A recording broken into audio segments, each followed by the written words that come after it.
good morning. Oh, wait, is this on? It's on, everything looks okay. This is okay. Okay.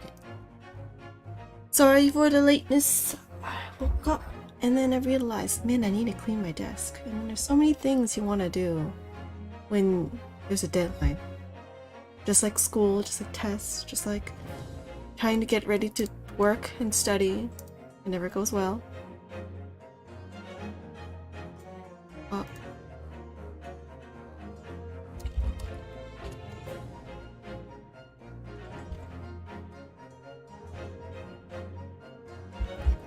Okay. But yeah, let's see where we're going this time. We're going on trial part number 2. Adventure to Kokoro, was it? Cloud of Kokoro? Oh! Wait, here. Oh wait, my thing's not on. I thought I turned you on. Oh, it's lame. Wait, comment, launch.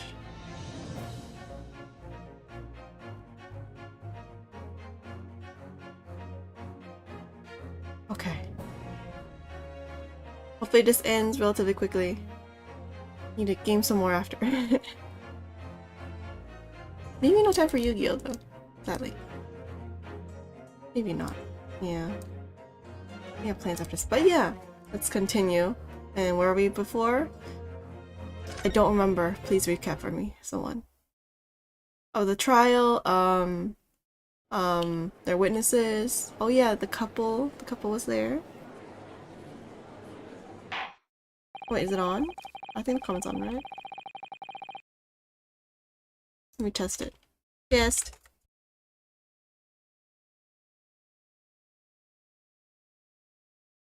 Take a while. I think it takes a while. I've considered the defense counsel's request for a further summations examination of the jury. And I've determined that the court must uphold the defense's judicial right to this procedure. Yeah, it's not coming up. Okay, wait.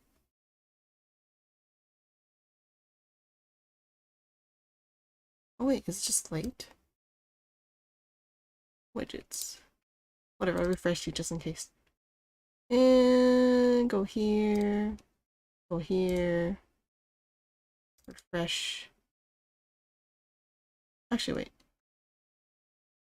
And go here. Oh, I just... Okay, wait. There's a different way to do this. I click this button. I click this button. I do this. And I do this. I do this. There.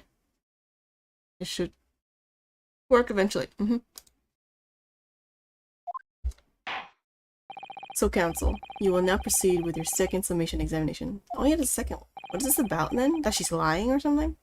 I presume the jury is ready, Mr. Foreman, or at least, she misunderstood the scene. We are, my lord. Drinking smoothie in the morning. With the energy. Or milkshake, I guess. Very well. In that case, I must ask each of you now to state clearly and concisely for the court the grounds on which you find the defendant guilty of this crime. I hate the system so much. Sorry, the court system, I mean. You determine guilty before hearing everything. It's like, why? The juror's contentions. The accused left behind evidence at the scene, didn't he? Those 3 books of his. Oh yeah, 3 books. There's 3 books in there, and therefore he must have been there. If there is some novel alternative explanation about how the victim was stabbed, I might reconsider. Even if the woman was throwing books, it can't be related to this crime if the window is closed, can it? Oh yeah, there was a way you can maybe throw the books from like after the window. Dearie me, it was only a little book, hardly life-threatening, even with a direct hit. Look, I just want to get this over with. If I don't bring home some pay tonight, I'll be in a tiny bit of trouble. Tiny? Come to just think of it. We had a fire at home a while ago. It gave me the sneezes. What? I don't think sneezes is like the last thing, but okay. Yes. Considerably more tangible arguments from all members of the jury this time around, it seems. There should be a rule that it has to be tangible evidence. Because one person was like, I need to get home. It's like, what? No, that's not, what's the word? Reasonable explanation. With one notable exception, of course. The guy wants to go home. A learned student friend was unable to find fault in a previous witness testimony. Which one? So the court must accept the fact that it was indeed the accused seen fleeing from the scene. And moreover, Poor Y, Nick always.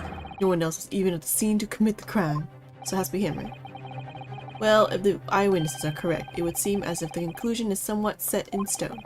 I fail to see how it can be argued any other way. That means, I'm afraid, that during the summation examination, it's essential that you establish some other tangible explanation for the facts. But how? What would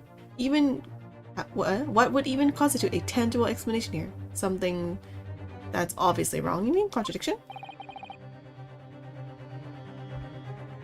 Smoothie. Isn't obvious.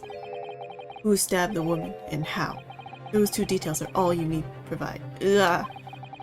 Simply give us a name and a method by which the attack was conducted. And there I was thinking this might be hard. It's more difficult. That's like the whole truth. But Mr. Naruto, you have to do it! Otherwise, this really will be where the trial ends.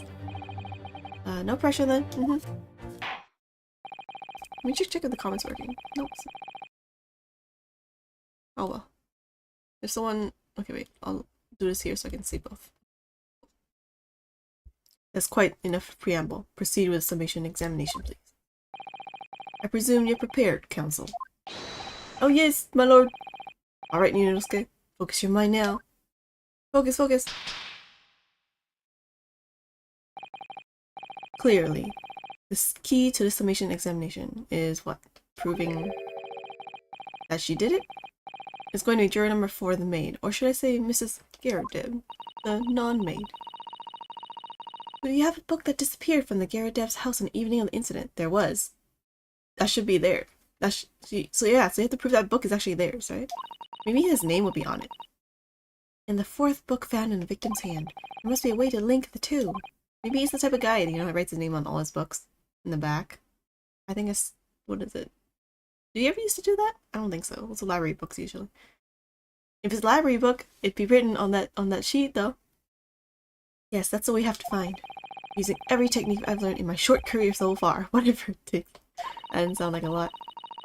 Don't forget to keep an eye on Mrs. Garadev and how she reacts, even to the things other people say. Oh, thank you for the hint.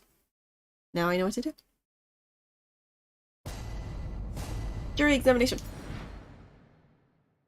The defense is rebuttal. Okay, accused left behind things at the scene. Those 3 books of his. But as we now know, there were 4 books, not 3. Well, what difference does it make? There's every possibility that the 4th book, in fact, belongs to the defendant's landlord. So he could be there too. Or he did something too. Yes, that's not the part I have a problem with. Wait, I'm still thinking my theory is that the woman, the wife, right, was throwing stuff around and one of them happens to be the book. Maybe not necessarily the book, maybe the book. Why would she hold the book then? Maybe there was a book and then the old woman, the lady in green, like bent down and pick it up and see what it is. And at that moment, there was a knife that also went flying and happened to hit her, and that's why she was stabbed. And no one else there because it was thrown through the window. Is my theory. Anyway, continuing. Yes, that's the problem. That's the part I have a problem with. Sorry? Well, at the point the woman was stabbed, this landlord fellow was at home, wasn't he? Enjoying a fiery scrap with his wife or something, you said. That's not exactly how I put it now. Well, anyway, the point is, the fellow and his wife were somewhere else when it happened. But this is the window's closed. You wouldn't close a window when there's a fire. If it's cold, yes, but when it's a fire, I think you open the window. I think that's what you call a strong alibi. So it couldn't have been the landlord who did it, which only leaves the Nipponese fellow. Honestly, I can't see what all this palaver is about. It's a done deal, isn't it? I suppose it is, since I have nothing witty left to say. If there was some novel alternative explanation about how the victim was stabbed, I might reconsider. What the? So, you might be willing to change your decision, you mean? Oh my, such delight on your face. But I'm afraid I shan't be swayed by emotion. Despite what you may think of me, I am a very modern, metropolitan, and rational woman. That's great. If one reads the morning papers, it's all forgotten by tea time, isn't it? So why read them in the first place, what? Memory of the hamster. You see, modern, metropolitan, and rational thinking, wouldn't you say? What? Where? Not at all extreme. As I see it, an overwhelmingly suspicious Japanese man has been implicated by overwhelmingly strong testimony. Despite one or two minor puzzlements, I do declare that the man is overwhelmingly guilty. Modern, metropolitan, and rational logic, wouldn't you say? What's with our sudden emphasis on that? Overwhelmingly. But us modern gals are always delighted to embrace new fads, you know? Is she considered gal? Okay. I mean, like trendy? So I'd be only too happy to consider an exciting new theory if you come up with one. Yes, that means my theory of throwing the knife out the window. I'd be happy to do that too, if only I could. Let's do our very best not to disappoint the modern and metropolitan young lady. Right, I'm glad you omitted rational there. Hello. Even if the woman's throwing books can be related to this crime, the window's closed. Can it? But if it's not closed, that means you're okay, right? But what about the possibility that the window was open? See? What about it? I mean, there's just no way it could have been. How could you be so sure? The prosecutor fellow over there said it earlier, didn't he? Winters in London are no joke. You don't want to invite that sort of cold indoors. So no, that window wasn't open. Us Londoners like sitting by the fire and staying warm, see? That's the stereotype. But you couldn't categorically state that the window wasn't open, could you? It just wasn't. They wouldn't have opened it. Then what's the point of even having windows, huh? You mean, during winter, right? Counsel, you kindly refrain from childish bickering. Oh, sorry. Somehow I need to show there's an undeniable possibility that the window was open. I got that. Because this young man isn't going to budge otherwise. Her. It has to be her. It was only a little book, hardly life-threatening, even with a direct hit. That means that she did throw it, right? But the little book was on fire at the time, was it not?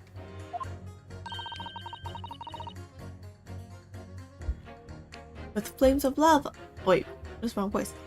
With flames of love, I'll have you know. There's really no such thing as loving incendiary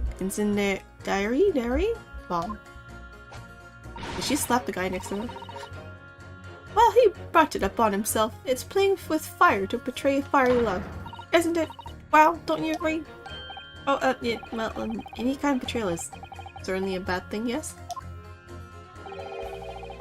I think the argument might have arisen out of your misunderstanding, Mrs. Scaredad. She keeps slapping the guy next to her. Never you mind that. The point is, you were just having a jovial little dispute, nothing more. Oh, that guy looks like he hurts. I don't have any more of these suggestions that it was anything whatsoever to do with this crime.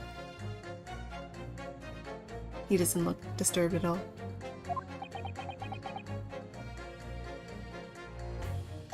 Dot dot dot. Right, well, we'll see about that. But what about juror number 5? I know, right? He doesn't seem to be turning a hair in Mrs. Garrett's relentless onslaught. It's almost as though he's used to it. What a gentle soul he is. Let's not get this over with if I don't get home some pay. Yeah, no, give me your thoughts, man. You can't base it on this. You just want to get this over with? How can you sit there and say something like that? A man's future is at stake. Him and me both then, like I said before. What? I told you already, I'm a day laborer, aren't I? If I don't bring home some lady's money with me tonight, you'll find me floating face down in the Thames tomorrow morning. What? You heard me. My missus isn't one to mess about, you know. She can be fierce, believe you me. Well, a shining example of marital bliss then. A situation like this cropped up the other day. It was, well, you know, it's funny, but I can't quite remember. What? What do you mean? Sorry? It was too frightening, that's a thing. I must have blocked it out from your memory. What? It was a couple days ago or something. Helpful. I wonder if Mr. Beat will ever be dragged into the Thames by a scarf. Wow, that's some cold-hearted thing to say from you. Don't even go there, Mrs. Sato. There must be some way to jog his memory about this. Come to think of it, we had a fire at home a while ago. Give me the sneeze. Oh wait, wasn't it his then? The other guy said a fire. Was it a fire? Did he say a fire or just like an argument? Does that have anything to do with her decision about the defendant's culpability in this case? Sorry, what's that? You'll have to speak up, lad. Could you tell us more about that fire? It was last winter. My grandchildren baked me a lovely cake on my birthday. It had 75 candles on the top, it did. What a sight to behold it was. You put candles? On a cake? What, was this some kind of devil worship? I don't know when candles on birthday cakes were a thing. Oh, yeah. Candles on birthday cake. History. Let's see, what's a relatively good site for this? Oh, they all look kind of off. Oh, Wiki always probably has something.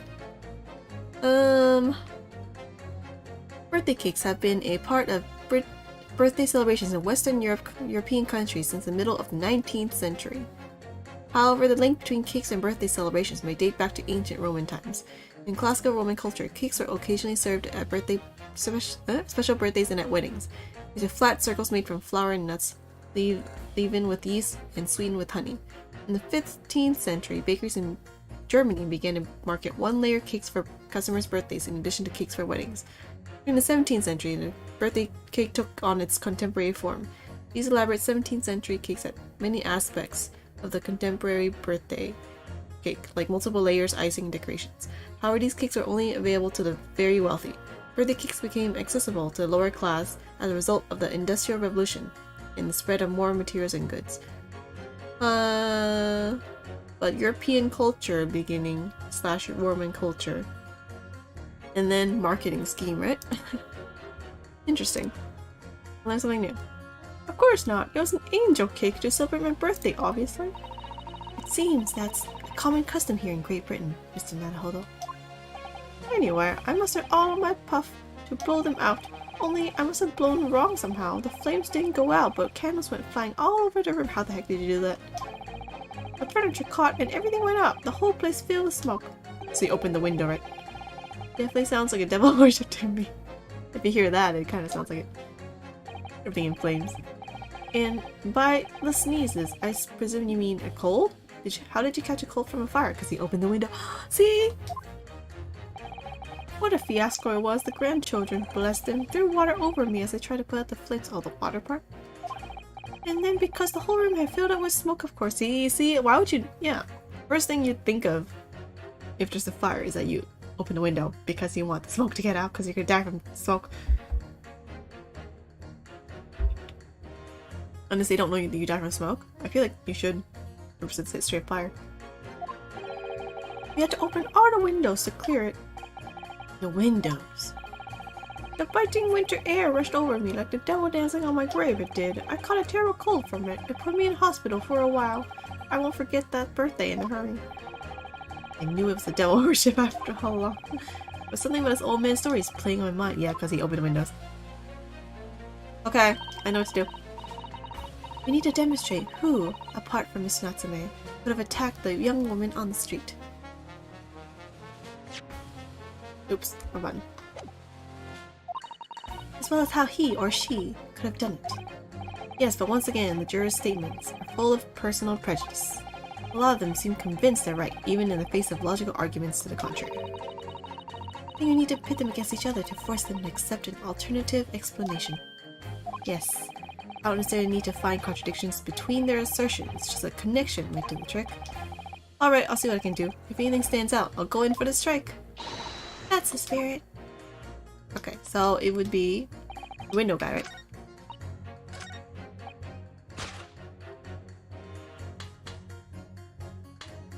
Throwing books.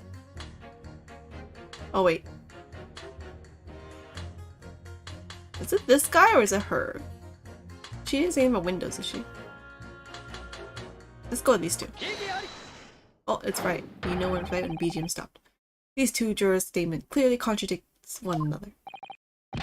They do how... Oh wait, wrong person. They do hugs and you cancel.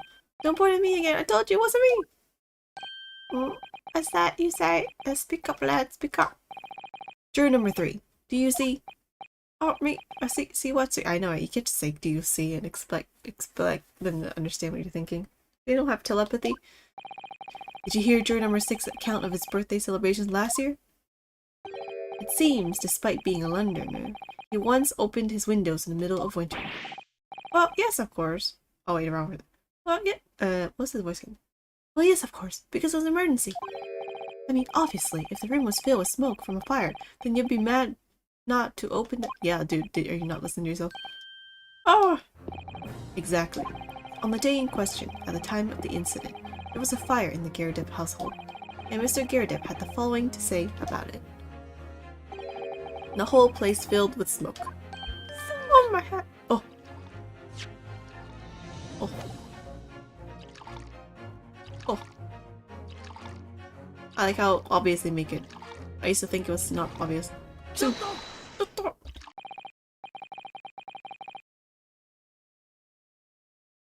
Juror number 4. Do you have something to say about that? She keeps drinking from the mini cup. At this point, I might drink from the actual spout of the thing. Mrs. Gyakuten. How dare you! What is the meaning of this? How dare you imply that I'm hiding who I really am? No. What? Oh, yeah, that part. It's imperative that you've confirmed something for the court. So please, it's time to drop the pretense now. What is this? When the fire started in your house that day, did you or your husband open the window? What? I beg your pardon? What are you insinuating? Just yes or no, dude. The room would have been thick with smoke after the carpet and bookcase caught fire as they did. In a situation like that, it's inconceivable that you wouldn't have opened the window. And what if we did? Well, why don't you just tell it to them? Oh, alright then. Yes, you're right. Why would you cover that up? If the fact that you didn't say that you did is suspicious in and of itself. Yes, you're right. My husband was frantically trying to open the window, which can't have been easy since I continued to give him a justly deserved book battering. Even though your house was on fire? Oh, you never stop throwing until the anger subsides. What? It'd be terribly bad for the nerves to do otherwise. What kind of logic is that? Of course, I should have realized. That's a significant step forward, Mr. Naruhodo. You've managed to establish that the window was open. You simply must have that added to Mrs. Gyakut's formal statement. Okay, now they have that. It was open at the time I clean forgotten, but it's true.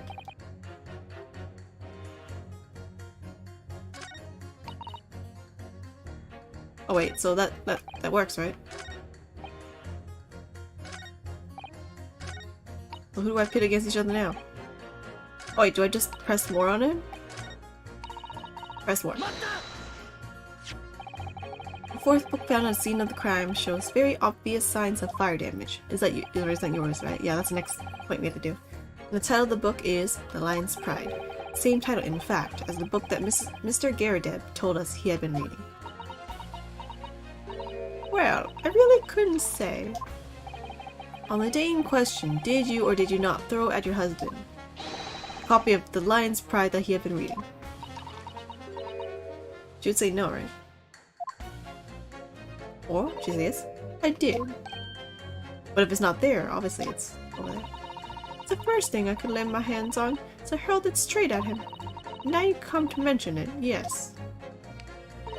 He was rather enjoying reading it, you're right. Why did you not reveal this information to the court from the outset? Yes, suspicious. Because I could, you insolent little man. I didn't remember. At times like that, you pick up and throw whatever you can lay your hands on, as you well know. I don't know that. I really don't. I barely noticed I was starting a book, much less the title of it. Oh. What? Why are you... Why? Oh wait, is this something to do with his wife or something? The mistress, whatever? Why are you... What's going on? What is it, juror number 5? You know something? I remember what it was. That memory had blocked out. What? Okay. Ah. I was listening to what this granny was saying. Watch it all flooding back. You call her a granny. Wow. Yep. What are you calling granny, you cheeky devil? I'm Mrs. Gyakuten, or the maid. I'll have you know, or the maid. The man doesn't even flinch. Please tell me that's not because he's so used to being hit all the time. It was about 2 weeks ago now. I just got back from work, like... I put my hand in my pocket for the wages I just earned that day, and when you died, oh, there's a hole in it. Yep, there was a hole. Every last penny had dropped down. Oh dear, what a disaster. You haven't heard the half of it, boy. Oh? The wife was cutting up some kitchen at the time. Huh? Chicken, that's our kitchen. I could hardly get the words out, but I told her straight. I've lost the day's wages, love. This thing I knew. The blade was whistling past my ear, stuck into the wall next to me, did. About an inch deep. No words, just terror. I could smell it then, you know, that god-awful stench of the Thames. I was sure I was gonna end up face down in the muddy banks that night, I can tell you. Now, that's a real disaster, isn't it? I'll never use the word lightly again. Anyway, the point I'm trying to make is this. When women lose their rag, they'll throw anything at you. Knives, hatchets, hammers, you name it. A stereotypical, but okay. Yeah, see? Mr. Nuttall, though, you mustn't think that all women are so short-tempered and unrefined. That sounds insulting also for coming from you. You're like, I would never do that. Like those unrefined women. Like, oh, now you're stereotyping kind of lows too. No, I wasn't thinking that. Throwing household objects at people is, well, it's so uncivilized. At least attack with honor, using a bow or the like. Hello? What attack? Who are you going to attack? You? Never mind. Anyway, this man's words will be rather significant, I think. Alright, we'll come back to the bow and arrow thing later if I do. So the fact is that she wouldn't have remembered if she threw a book or not, right?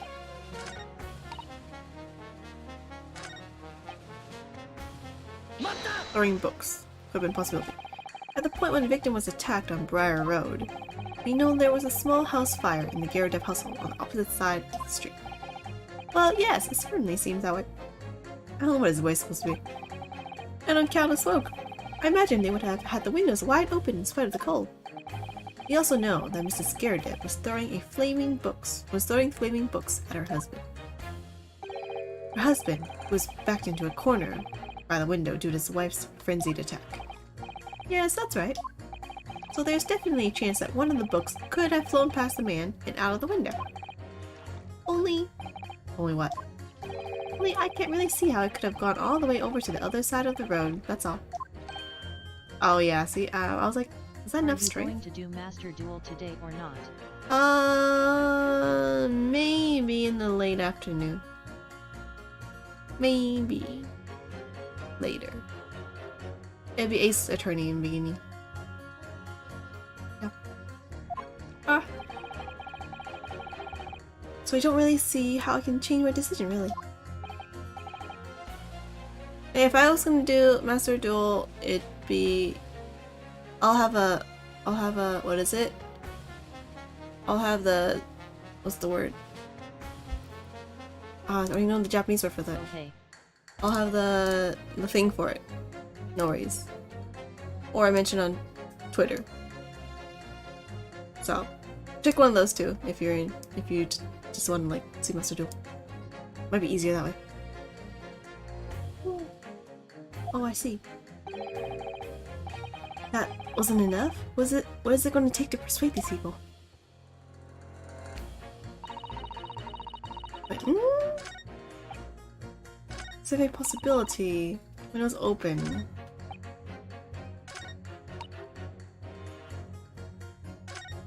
She says she did throw that, though. So, the point is how they can throw that far, right?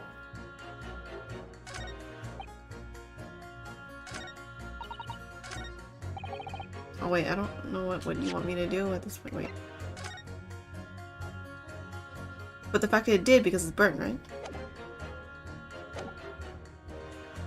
Let's try... Oh, I can't present this? Hit or press. Oh wait, oops, I'll do it again.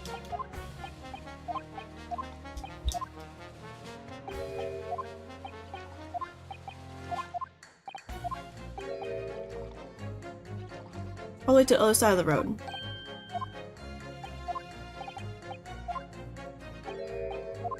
Other side of the road, so I need to prove that. Throw almost anything at you.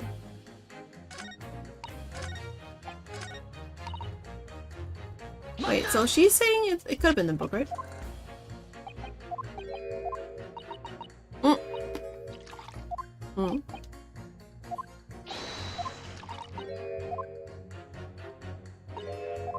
You did throw the book.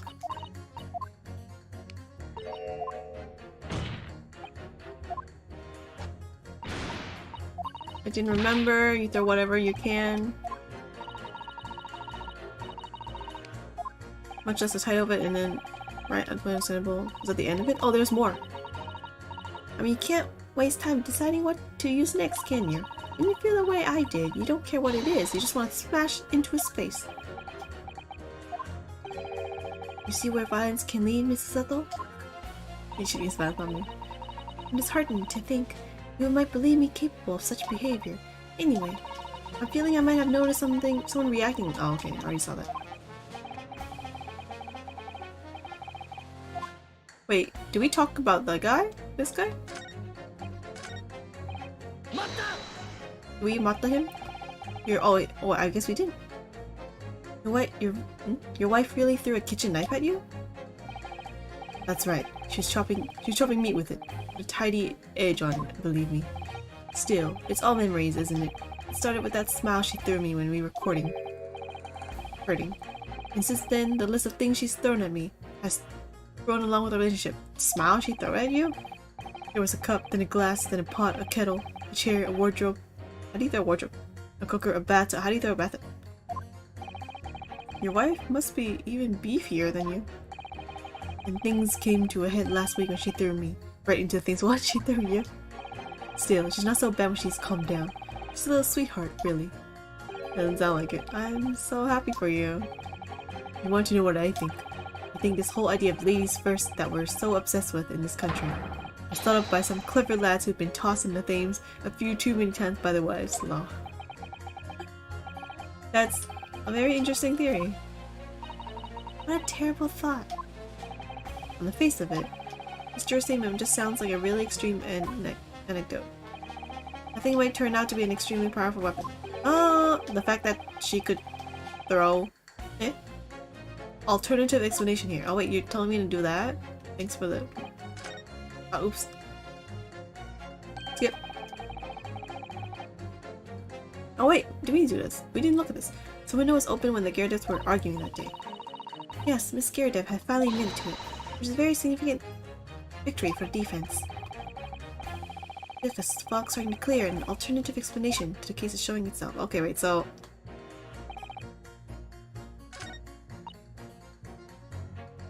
She could have thrown the knife at it. Theory number 2, and...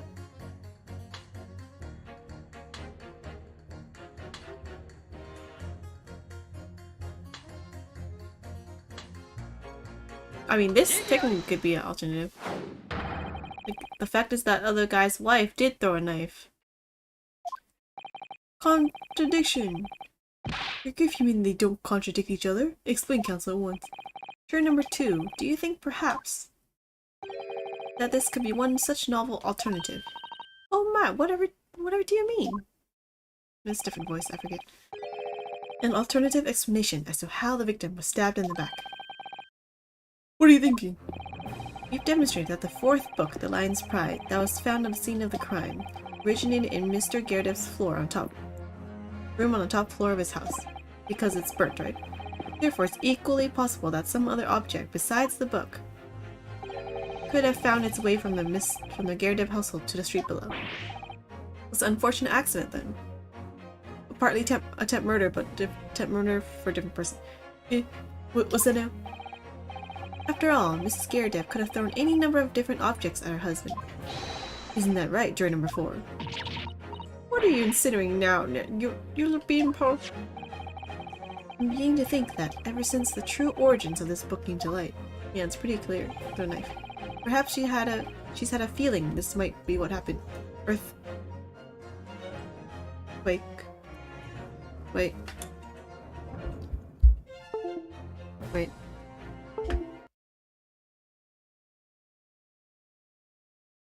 Wait, earthquake. It's kind of small.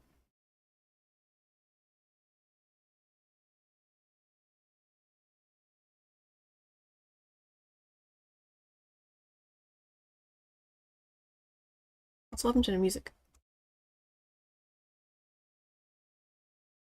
Hmm?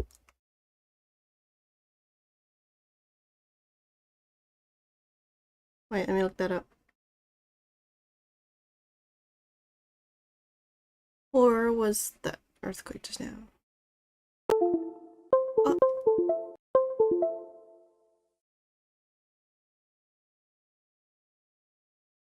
Weird, all my Bluetooth devices just stopped.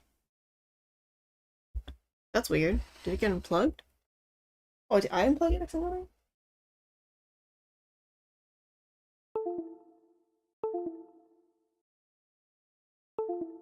Oh yeah, that probably was me. That's unrelated. Oh my god. Yep, earthquake warning, Fukushima, lower 5 intensity. Tokyo's not that bad, but I was like, oh, it's shaking. Okay, should be fine.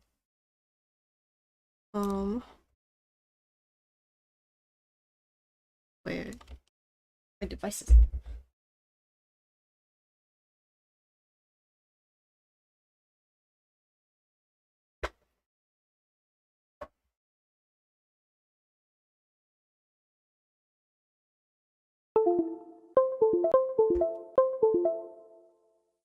Okay, sorry. Oh yeah, all my devices are connected. Okay. Connected, right? Mm.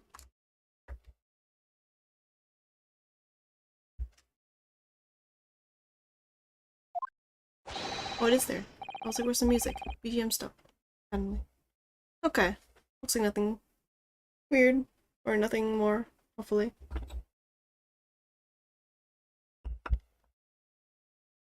Okay. Now listen, now you listen here, you Eastern Gala. What is Gala? As a foreman of this jury, I demand a straight answer. You give us this yarn about some other object making its way out of the house. But what? What was it? The knife, obviously. I'm really taking a big gamble here. That was a bold accusation to make, but I haven't any real evidence to back it up. Maybe if that knife was found, you know, one of their kitchen knives with the same brand and stuff, you can tell. Or it has her fingerprints because she threw it. Do they have fingerprint stuff? I don't remember. Oh wait, I just realized. This thing stopped too. Oh, the camera stopped. Wait, give me a second. The avatar stopped with the camera. Oh wait, oops, got bigger. Wait, do this. Let me redo this. Probably because all the Bluetooth stuff or whatever devices stopped.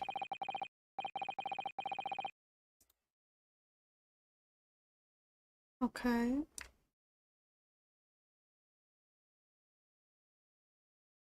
Wait a minute. All my oh, wait. I need to fix this. Give me a second.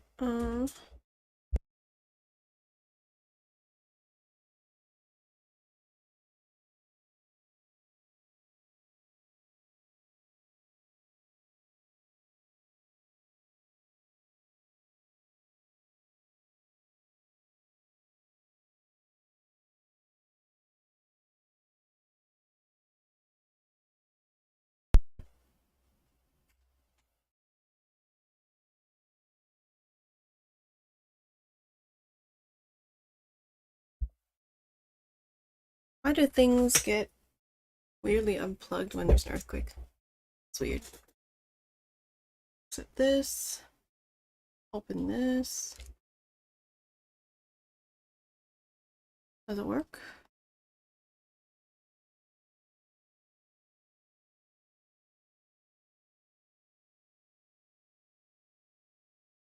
Oh, there it is. Okay. Okay. Now turn this back on. Oh. Here it is. There. Okay. All good.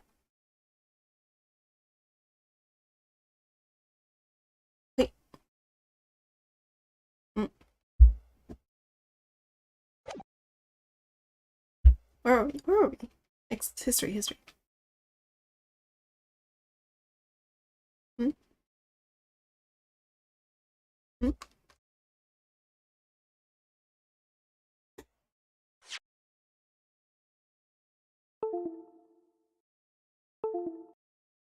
Are all my devices like weirdly not working?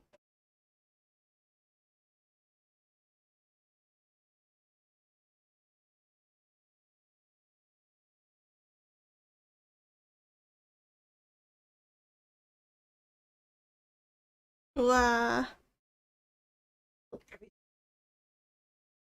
Right.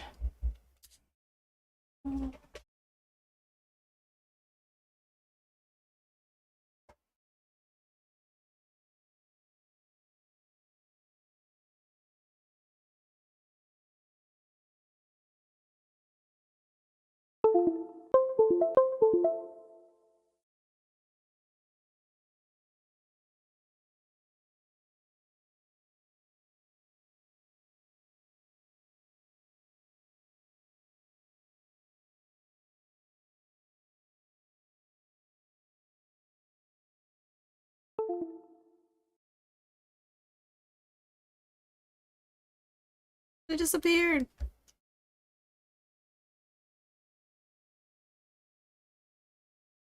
Everything is not working. What?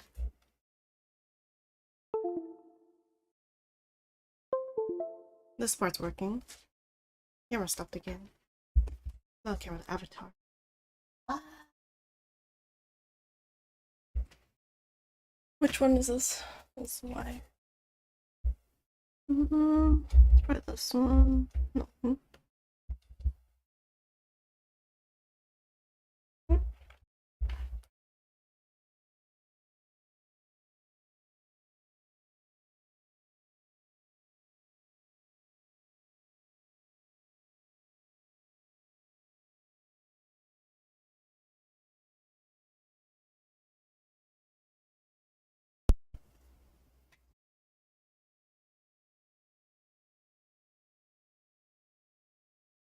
Yeah. It's annoying, so I'm just put some BGM on. If it doesn't work for a while, we'll see what to do. Here. BGMs.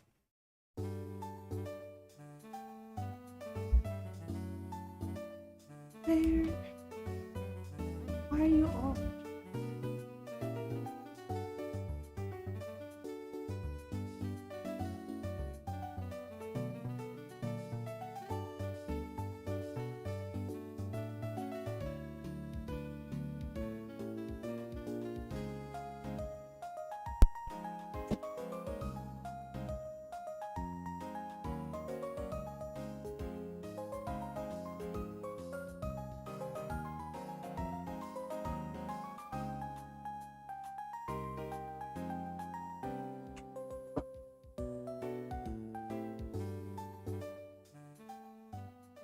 Okay, that's the thing.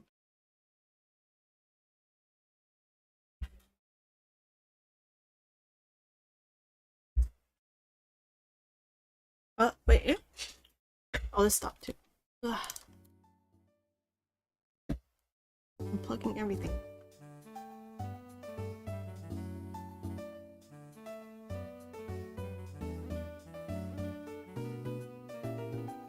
Computers need more USB ports.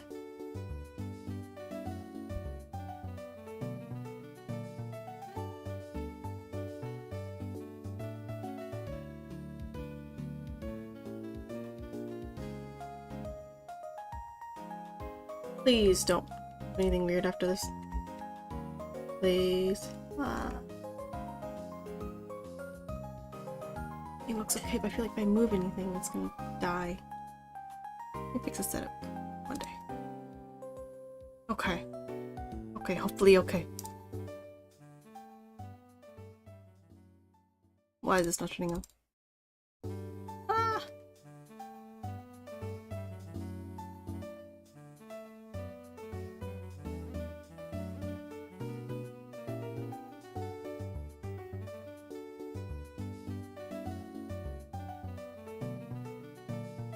Why do you not exist?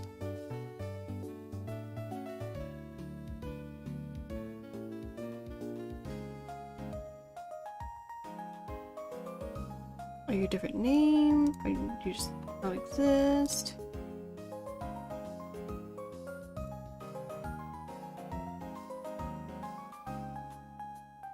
Man, I usually have this all set up too.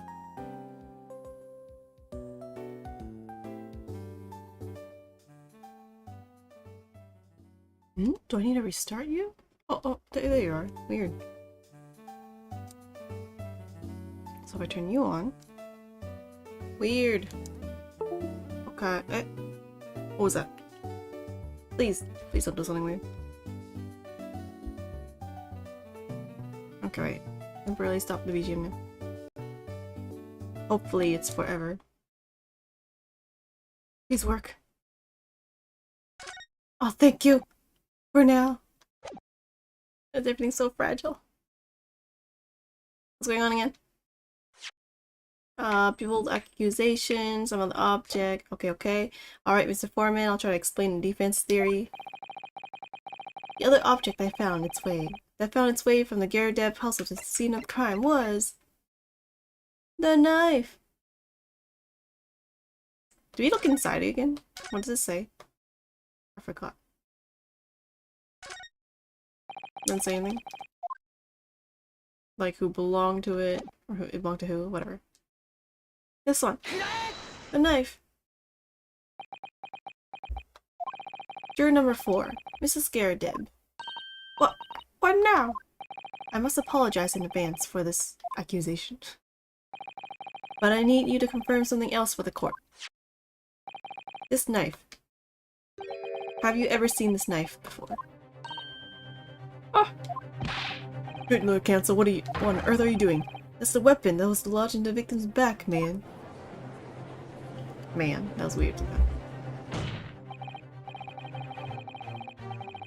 My lord, remember that when the victim was attacked, Mr. and Mrs. Gyakuten were in the throes of an argument. Mrs. Gyakuten was hurling anything she could at her husband, who had been backed up against the window. Window that had been opened to clear smoke, and through which a book sailed to land at the crime scene.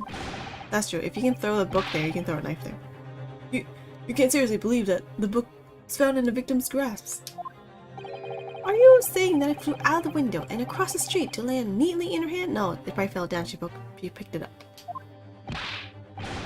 Even my missus hasn't got an aim like that.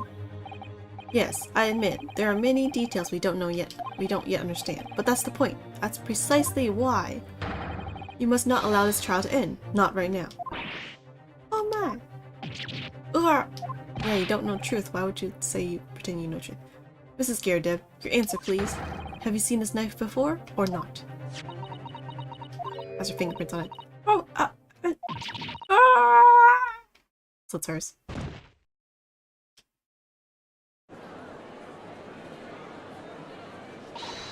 My lord! Who is it? I wish to change my decision.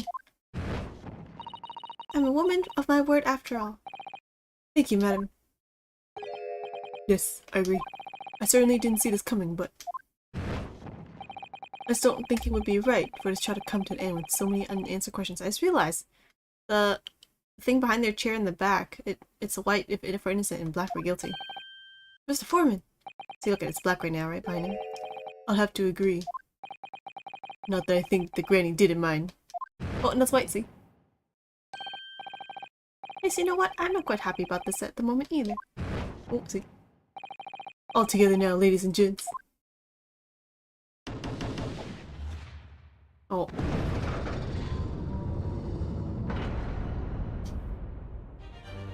Just stop premature what's the word? Decisions. We did it again. Oh, congratulations, Mr. Nutholo. Hello. Hello. Good morning from Tokyo, or afternoon, I guess. So, as a result of the defense's summation examination, a number of jurors' leanings have changed. 2 jurors called guilty, against 4 now calling innocent. Accordingly, the opinion of this court is divided, and this trial will continue. I think the old man wants to go innocent too anyway.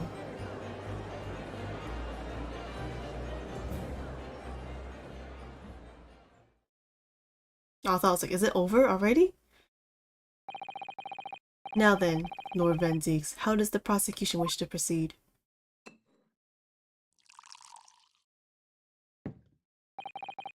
This trial is oh wait, no. This trial is rapidly descending into a farce. Much lower voice. Like a corked wine, the first sips are bitter enough. But what follows is so repugnant, it's good for nothing save the gutter. If I may, Lord Van Zieks, the defense has just put forward a credible alternative explanation for what happened. Credible? Is that your considered opinion, Mr. Foreman? The defense argument is a joke to which I barely know how to respond, but let me start by insisting that you must all familiarize yourself better with the relative positions of those places being discussed. Oh yeah, I didn't look at that yet. What do you mean by that? What's the angle this time? The literal angle. It should already be more than apparent that between the crime scene and the Gyakuten household runs a rather wide street, Briar Road. Which means that the distance from the Gyakuten household to the scene is some, yes, 15 yards. Let me see, 15 yards. That's around 14 meters. 14 meters? Oh, that's a little farther than I imagined. And, as you ladies and gentlemen of the jury rightly noted as having portentous significance, the fourth book was found in the victim's clutches. In other words, the smoldering book, wantonly hurled by the lady of the house, traveled some 15 yards. Wait. Very good. To land on the opposite side of the road, neatly between the collapsed victim's fingers and thumb. Is that your final conclusion, my learned and deluded friend? And did the jackknife follow a near identical trajectory to plunge in the middle of the victim's back? This fantasy is somewhat stretching the notion of having a bad day for the victim, I think. Even those pathetic serialized detective stories have more believable plots. I mean, there's only one window, I guess. There's nothing I can say to that. That prosecutor loves the sound of his own voice. Wow. Mrs. Sato, that's not what we need right now. Serialized detective stories are pathetic, are they? How dare he? Oh my god. That's the wrong part. Maybe let's pick our battles here. Yep. My lord, might I be allowed to speak? As judicial assistant, you may speak for the defense. Yes, go ahead. The prosecution may consider the idea a fantasy, but what the defense has postulated was believable enough to persuade the jury to change its leaning. And as such, the court has the duty to explore this alternative explanation as thoroughly as possible. Oh, using laws. To that end. Oh, I shouldn't have said. Juror number 4, Mrs. Joan Gyakuten, must be called to testify and submit to cross-examination. Oh, since alive. Cross-examination of a juror? Well, I mean, she's also witness. And part of the thing. Order, order, order. Actually, she shouldn't even be on this trial. Because she's like a involved person. Well, this is highly irregular. It is unprecedented for a member of the jury to be summoned to the witness stand. It's the opposite. For a witness to be on the juror stand.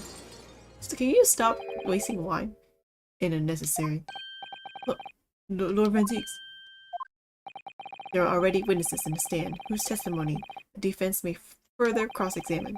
If my learned friend's physical theory has any truth in it, then both a burning book and a jackknife must have flown through the sky before this couple's eyes. But fog, right? And you must assume they would be able to testify accordingly. What say you, witnesses?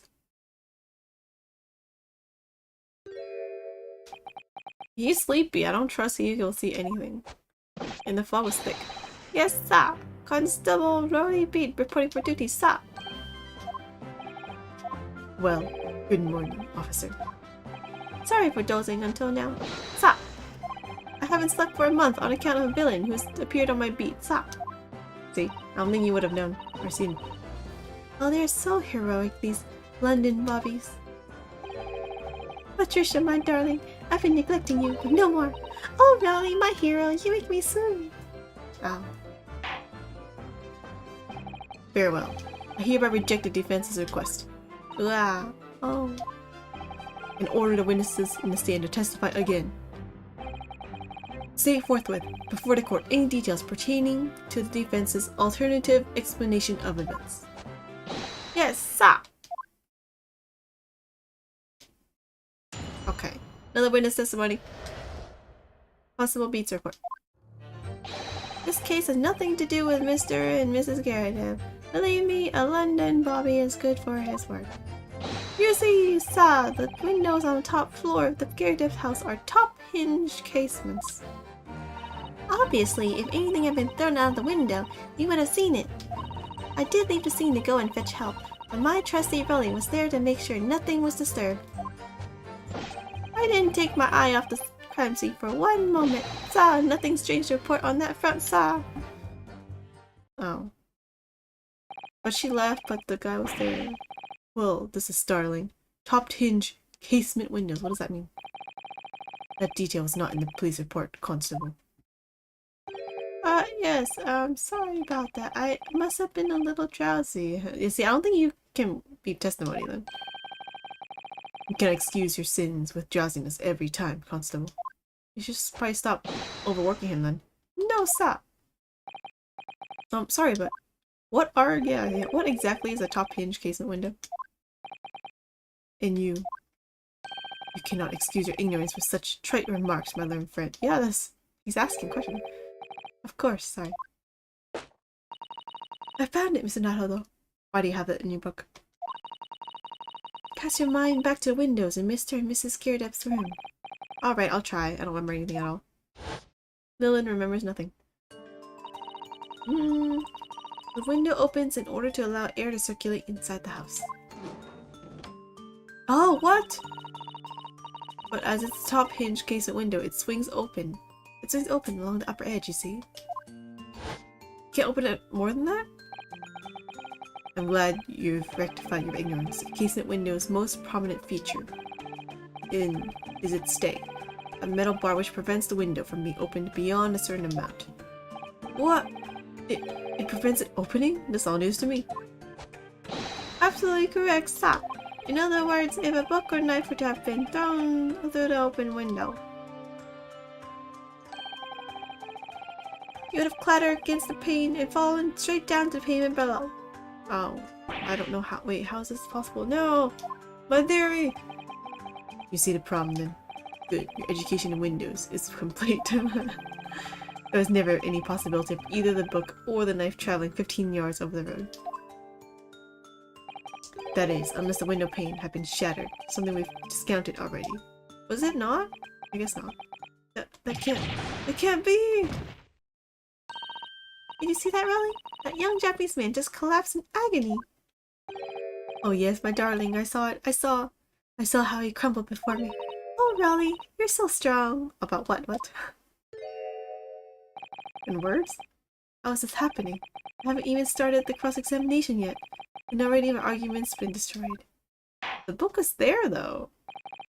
Even Nice wasn't hers, the book was theirs. Counsel, if you could drag yourself upright again. The court awaits your cross-examination. Please sleep. My lord. Oh, good. Another desperate situation.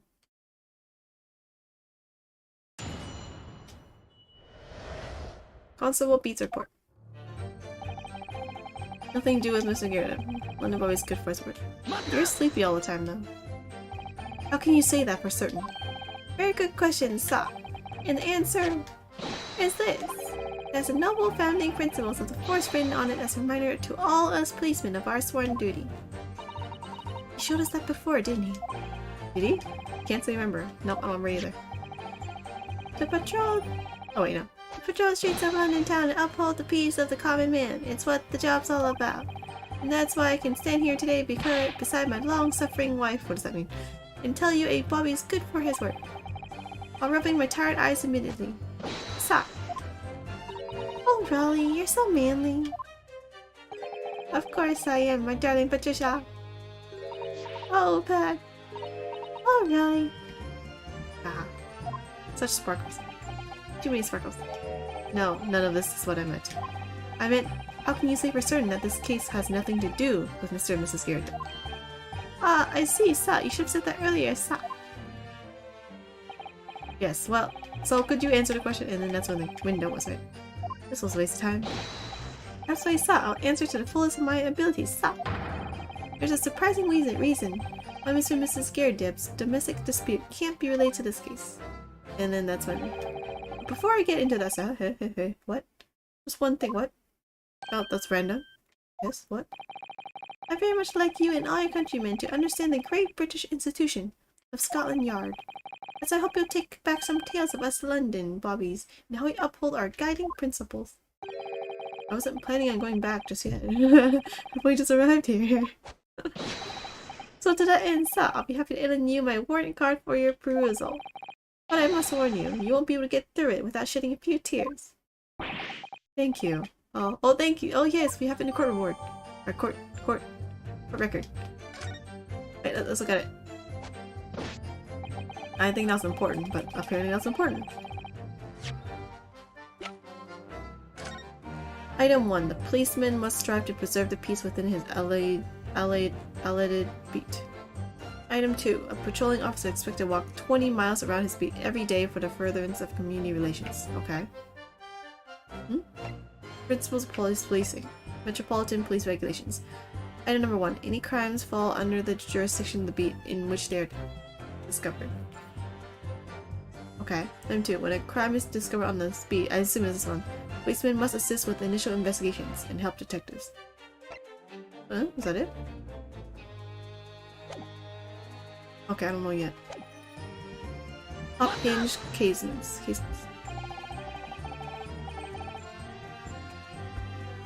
By which you mean they don't open fully, is that correct? Yes, sir. They're just there to allow a bit of air through the house, so you see, they're restricted as to how much they open. Can you not break that? And therefore, anything thrown out of the window from inside the room would simply strike the pane and fall to the street directly below. For clarity, allow me to mark the map. Well, thank you. How nice. Here is the location where objects would have fallen. Can you mark down where the girl was attacked? Yes, directly opposite the scene of the crime, on the other side of the rather wide road. So it's like a straight line, I guess? Would it have been so hard for somebody to mention this top hinge casement thing before? Well, I have another question for you, Constable. And what would that be, sir? How do you even know? Why would you have any idea what sort of windows Mr. and Mrs. Garrett's house is furnished with? Oh, that's true. Well, sir, that's very simple. You see, I helped with the investigation yesterday. Oh. What's going on with you? You have something to add, Mrs. Beat? Sorry? That's weird. You look, well, delighted. Is there some particular reason for that? Oh, I was just remembering. That's all. You really were so lucky. What do you mean?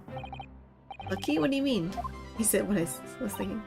Well, of course I feel terrible for the poor woman who was attacked. Don't misunderstand me, please. But we're just so lucky it didn't happen in Rolly's beat. It was so close, you see. Well, it wasn't? Oh, I hadn't realized. Oh yes, that street, Bar Road, that's the boundary between Rolly's beat and the next one. Isn't that right, my love? All sleeping again. Constable Beat.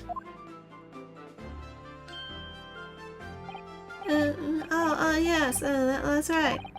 As a reason, I was helping out with interviewing the occupants of the Garrett's households yesterday. Your house is on my beat, you see, so... Huh? Well, it's different. They handle different things. Different officers handle a separate area. That really was cutting it close then. Constable, I wonder if you could clarify something. If the Gyakuten household is on your beat, does that mean that the pavement next to it is as well? Outside Mr. Gyakuten's house? Oh. Yes, ma'am, the pavement on that side of this road is part of my beat. It's like area, I guess. I see, I was unaware of that. Just think, if the woman had been tagged just on the other side of Fire Road, we would never have been able to go for that meal to celebrate our wedding anniversary. But that's the life of a Bobby after all. Extraordinary people are Bobbies, tirelessly working for the benefit of all Londoners. It's called being understaffed too. You know what I think? I think it was a good Lord's way of rewarding my Rolly for all his hard work. Don't you think so, my darling? That must be it, Pat, my love. That must be it. I think perhaps we should make sure we have that information officially on record. Leave it to me, Mr. Nanholo. I'll take care of it immediately. Well, even when a victim was found lies just outside his beat. Okay. What does that do with anything? And now it's my turn, I think. Wait, what does that have anything to do with anything?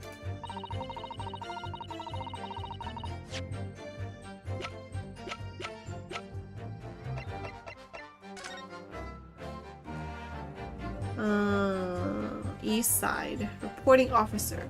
Is really beat though.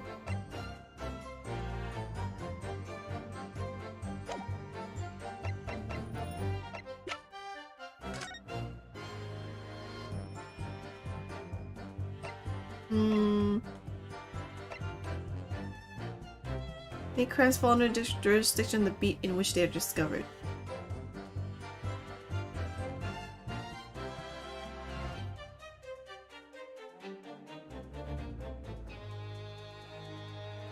I don't know, where's the other guy then? Why is he the one?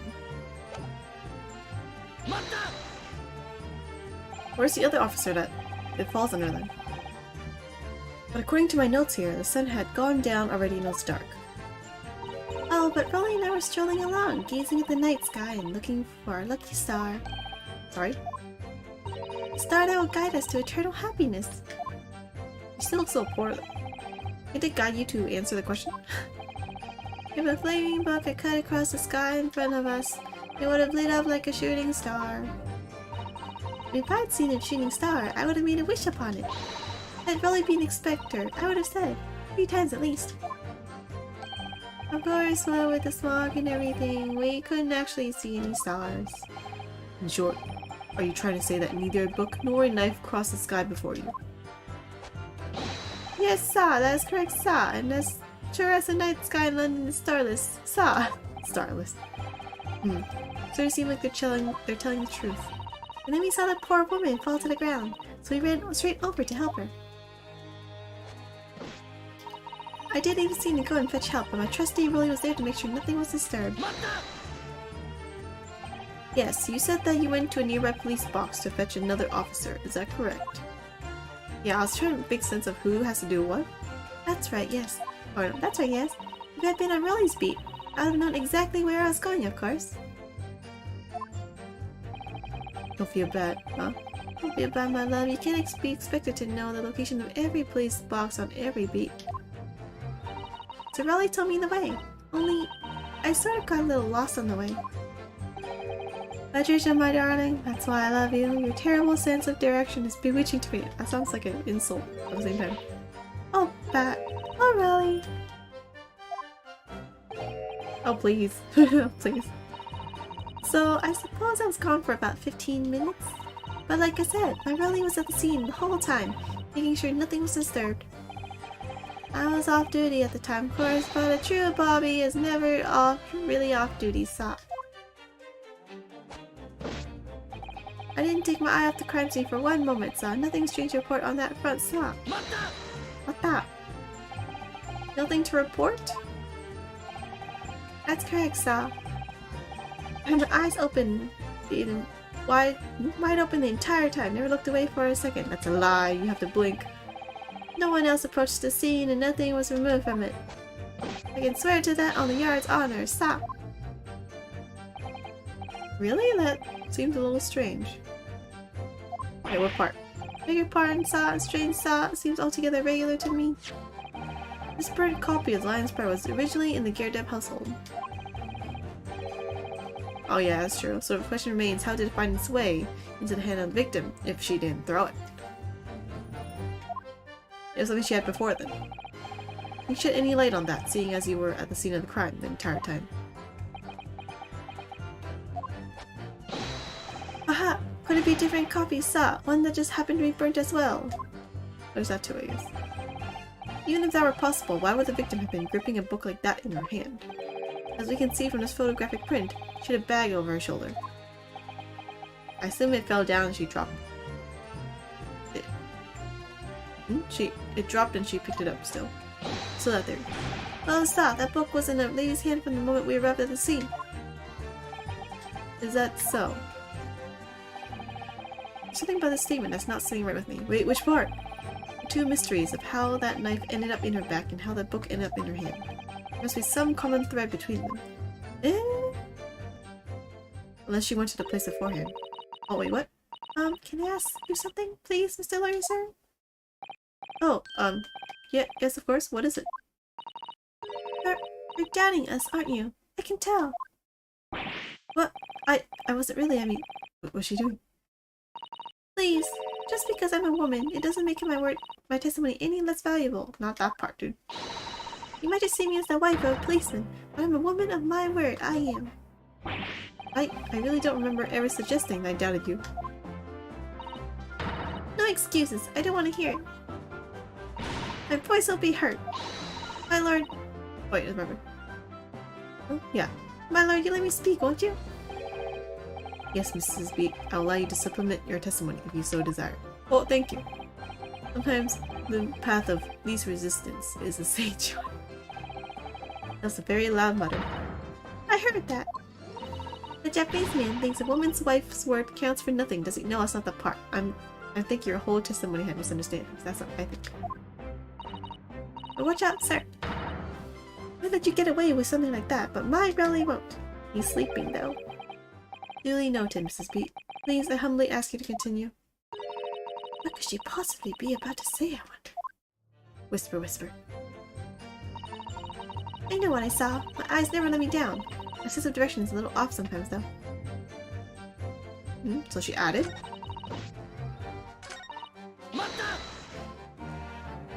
Mrs. B, nobody is questioning what you've told us. I thought I did that evening. I saw it clearly. What you see? A little Eastern man with the whiskers and a funny curved back slinking away from the scene. We're not suggesting he wasn't from the scene, though. And I know what I didn't see as well. I didn't see any flaming books or knives flying through the sky. All very clear. You also mentioned something about having a poor sense of direction? But what, did you get her direction wrong? Oh, yes, well, that's a little embarrassing, really. I'm always ending up at the wrong place when I've made arrangements to meet Raleigh. It's ever so cross. Oh, what? Hey, it's not her fault. Don't tell me they were actually on the east side? In that they were actually under the window, and then it went into her back, and the actual scene of crime was actually not on his side. Or it was actually on his side, but he moved the body to the other side. Also a beat. Is there a problem?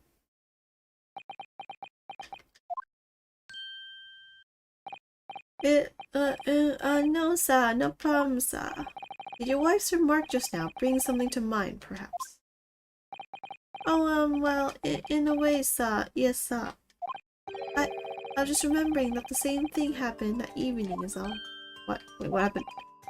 You mean Mrs. B lost her way on the night of the incident? Well, you see, I sent her off to find a police box in the next beat over from mine, but she was gone a fair bit longer than what I was expecting. But she'll be back inside 10 minutes, but my darling was gone a good 15. That's not that far. Oh, Raleigh, you're such a tease. The reason I was so long was because of the bouquet, you silly. The bouquet? Bouquet? Sorry, what bouquet are you talking about? Oh, it's just a present for our wedding anniversary. Really so romantic. He saved up for it with farthings and halfpennies he found in the gutter while doing his rounds. Oh, that's sad.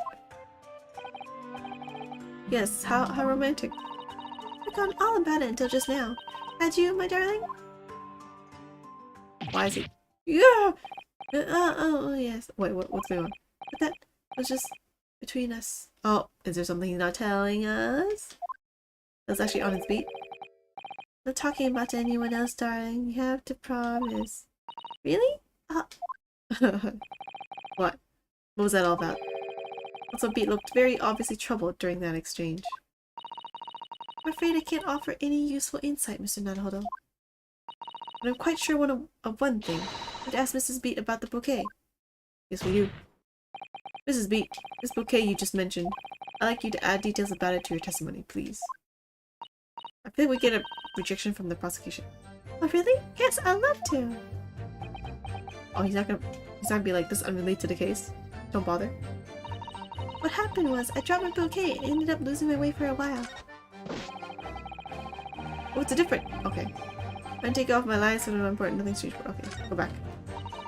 What? You mean you dropped the bouquet at the scene of the crime? Ah, see, I knew it. It's gonna be on the east side. Right, on the west side. Yes, that's right. I was so upset. We ran over and saw it was a woman with a knife in her back. Huh? So upset when we ran over and saw it was a knife. Saw it was a woman with a knife in her back. I was so shocked I dropped the bouquet Rolly gave me. It was in a dark spot where the streetlights weren't casting any light, but I didn't notice at first.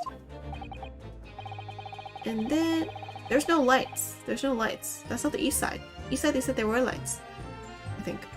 And then went to the police box and reported to the policeman whose beat it was on. Yes, and I came back to the scene together with my other constable, you see?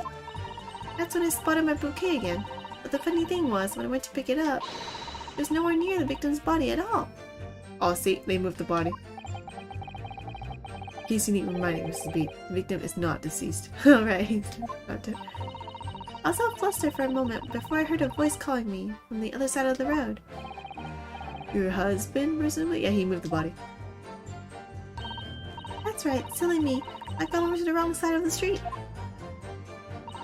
Although, I'm going to blame the bouquet this time. I can't think how it got there, I really can't. The bouquet somehow moved from one side of Briar Road to the opposite. Yep.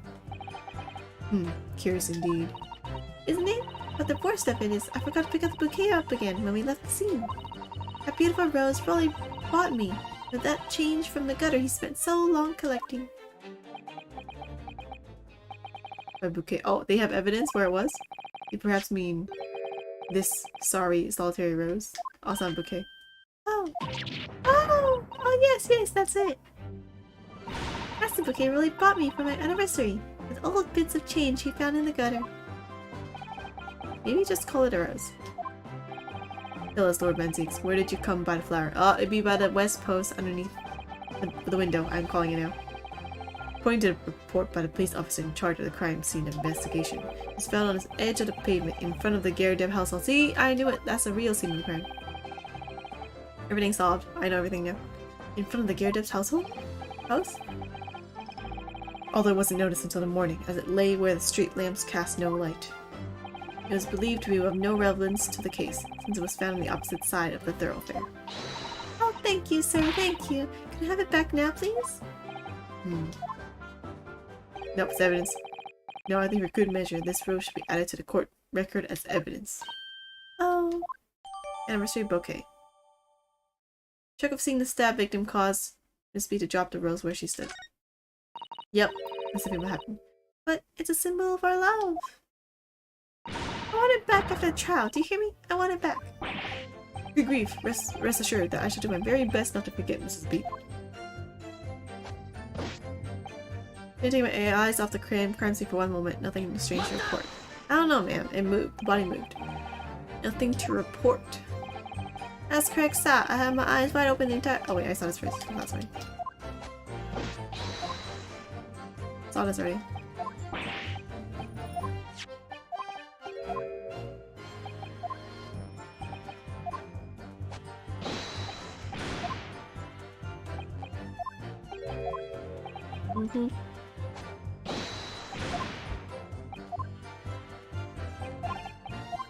Okay.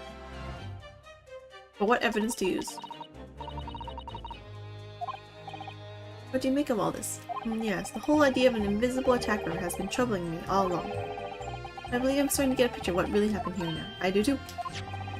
Fourth book that no business being at a scene of the crime. Made me sure that Mrs. Gyakuten was hiding something from us. It's becoming increasingly clear that someone else has been hiding something from us as well. Yep. I'm armed with everything, yep. I got it. So, the part about the thing being moved. Basements.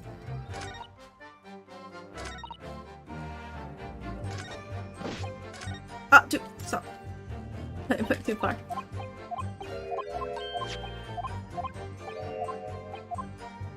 The part where...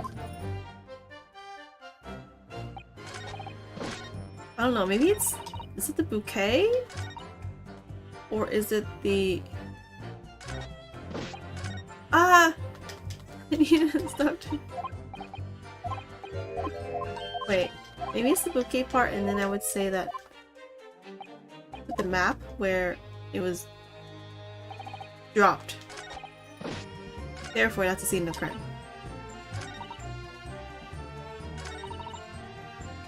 Wait, so here, maybe? Scene of the crime.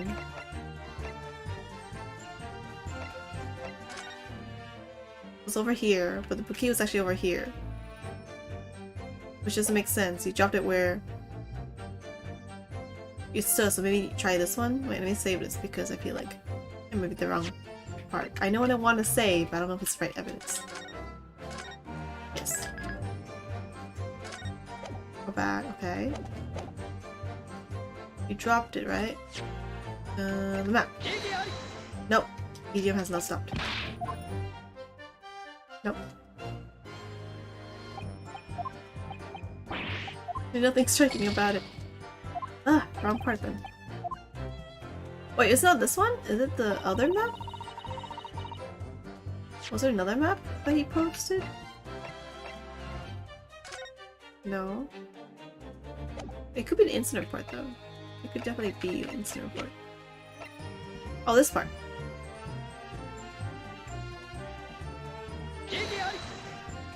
Darn it! Because the fact that she dropped it where she stood, where the victim was, but then it's on that side of the road means that the victim is actually not the other side. Maybe this part.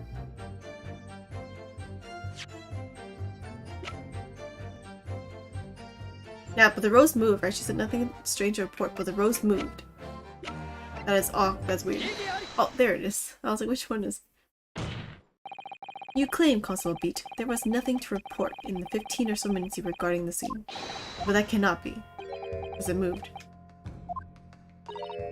What do you mean to say? In your testimony just now, Mrs. Beat, explain to the court that when you arrived back to the scene of the crime with the policeman assigned to that beat, the bouquet you had dropped at the victim's side was no longer anywhere nearby. Yes, on the opposite side of Briar Road to where the victim was attacked. But considering the size of that meager bouquet, if a single sorry bloom can be so described, no doubt it was blown in the wind across the street, back into the gutter where it belongs. Meager? But there's also street lamps though. But if that were the case, she mentioned street lamps, why did Constable Beat not testify to the fact? Yeah, there'd be a rose. No one else approached the scene, and nothing was removed from it. Constable Beat swore to that on Scotland Yard's honor. But the bouquet belonged to me. It had nothing to do with the case. That's why I really didn't mention it, I'm sure. Now he's hiding it. No, because sadly, it's not only your bouquet we're talking about here. More than one thing in this case is mysteriously the wrong way around. What are you talking about? Think about it. Besides Mrs. Beat bouquet, there's Mr. Gyakuten book.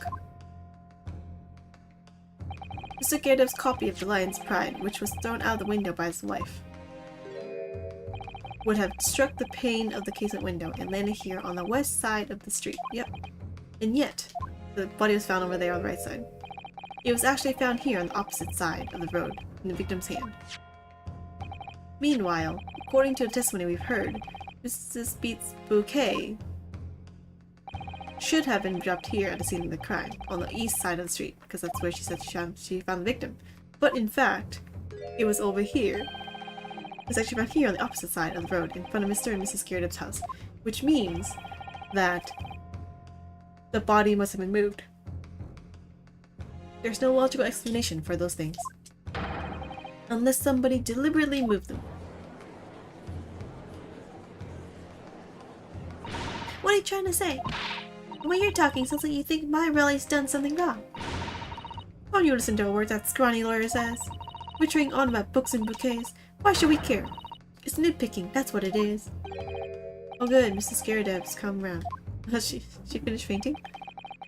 You might call it nitpicking, Mrs. Garredeb. But deliberately meddling with the scene of a crime is a criminal offense. It's called, was it tampering with evidence or something?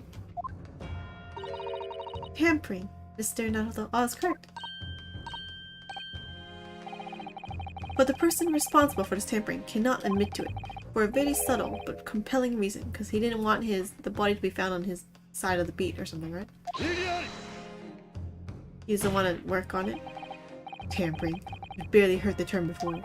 Tell us, my learned friend. Who would have possibly have had cause to carry out such an elaborate deception? As Mr. Reed. Yes, there is someone who tampered with the scene of the crime that evening. All the evidence and all the testimony points to that one particular person. Counsel, I must demand that you substantiate this conjecture.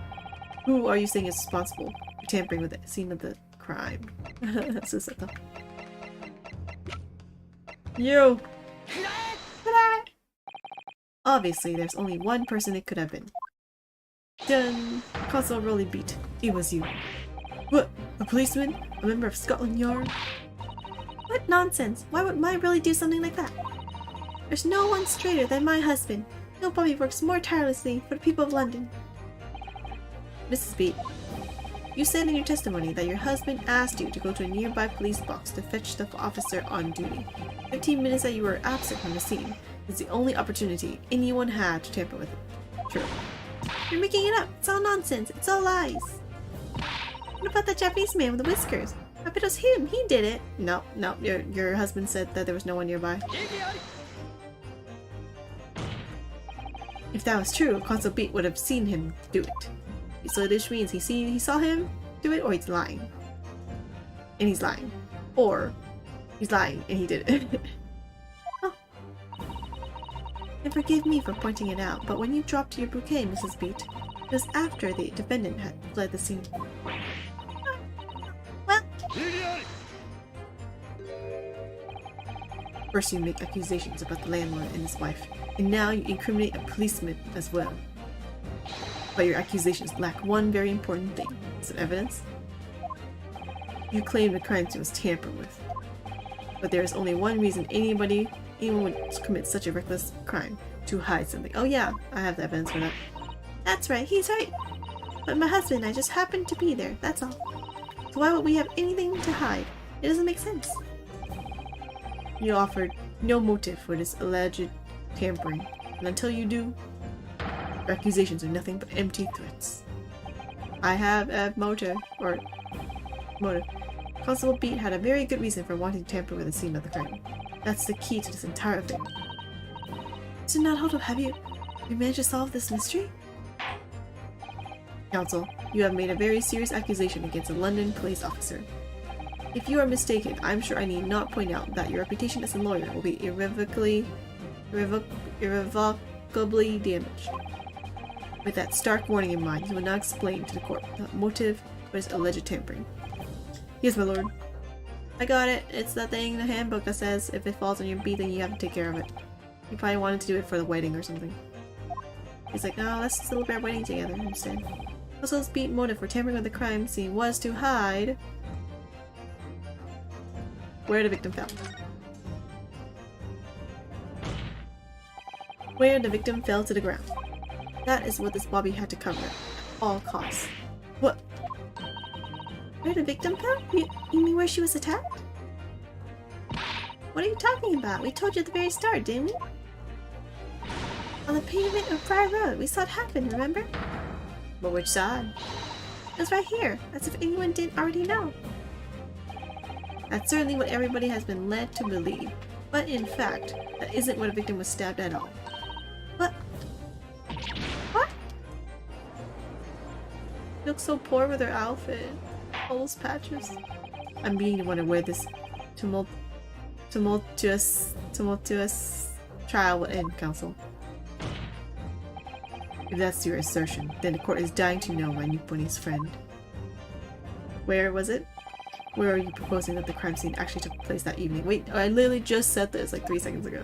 We're like, it's the opposite side. But that's on the opposite side of the road. I don't understand. On the evening in question, Mr. Garadeb's book fell directly down from the open window above, and your bouquet, Mrs. Beat, never moved at all. What did move was the victim's body, or the scene of the crime itself. Good gracious.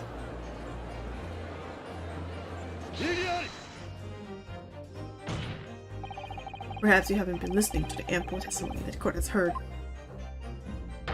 But these witnesses both saw the moment the attack took place. That's right, I saw it. She saw it. She said it was lit up though. Oh wait, it was dark. Was it dark? My own eyes. It was 5 o'clock in the evening and already dark. There was a typical London fog on the ground. When you saw the incident unfold and ran to the victim's aid. That was actually on the west side of Briar Road. No, that's not true. It can't have been. Also, Beat then arranged for you to be absent for a while by sending you for help. And during the 15 minutes you were away, he transplanted the crime scene. He moved all the things shown in this print. The victim herself, the 4 books. He moved everything, in fact, to the pavement on the east side of Briar Road. Extraordinary. But the constable overlooked one thing. Is it the books? Oh, the bouquet, right, the bouquet. The bouquet, I presume. Exactly. Prosecution told the court just a few minutes ago about the discovery of the rose bouquet. Lord Banzik said it wasn't noticed until the morning, as it lay where the street lamps cast no light. Yes, it couldn't be seen in the dark, obviously. Which is why... Wait, why could they not see the rose, but they could see the books? I guess the books was the only part that was lit up? Yeah, that part. Which is why it was only the bouquet that was found in its original position, on the pavement on the west side of Briar Road. And that is a defense theory about what really happened that evening. How do you respond? Possible for only Beat. Oh, is he gonna show his true face? Whatever that means. Still sleepy? Well, I'm very sorry. I didn't mean to nod off again, but I haven't slept properly in a month. Did I miss anything important?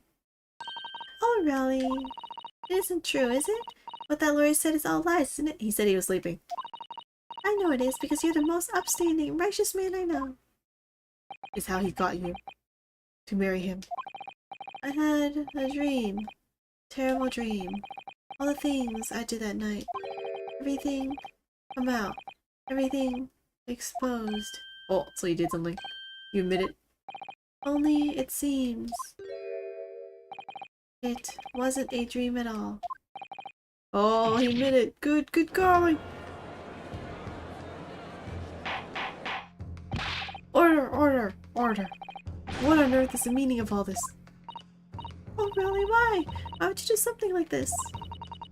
Moving a corpse is a criminal offense, isn't it? It's not a corpse. Wishing the victim dead if you want to. Constable, explain yourself. Why would you do this? As a respected member of Scotland Yard, your duty is to protect the good people of London Town. Oh, because he's doing it for his wife. He wants a wedding anniversary. Because, we know, wedding anniversary. He wants to, you know, protect his wife and stuff, probably. I can't say so. We'll have to spend time with his wife. What? I really am ever sorry about all this. Or damaging the yard's reputation. Or everything. Oh, he looks really sorry, though. Remorseful. I have a possible explanation. Oh, you gonna say it? Or why, on that particular evening, Constable Beat felt compelled to move the scene of the crime. I can think of one reason. Well, how could he possibly know? You, a foreigner, presuming to understand the mind of a Scotland Yard policeman. And yet, Lord Van Zeeks, it is this foreigner who has uncovered the startling truth of the matter thus far. How insulting. I believe it would be beneficial to the court to hear this extraordinary young lawyer's theory. Oh, he said extraordinary for me! Yay! Counsel for defense, if you please. Or for Nunosuke, yes, but not me. Yes, my lord. Now then, I think you had better show us some evidence. At once, my lord. England. Man, it makes no difference where you come from. Human emotions are the same, obviously. And I think I have a fairly good idea of the feelings behind this man's action. What gives away the motive for Constable Beats' unthinkable actions?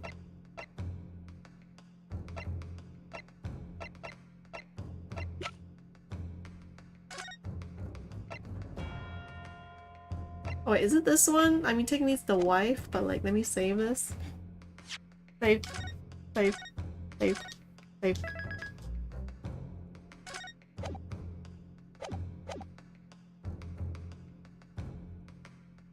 I'll save this one or the rose. Oh, it was correct. Nice.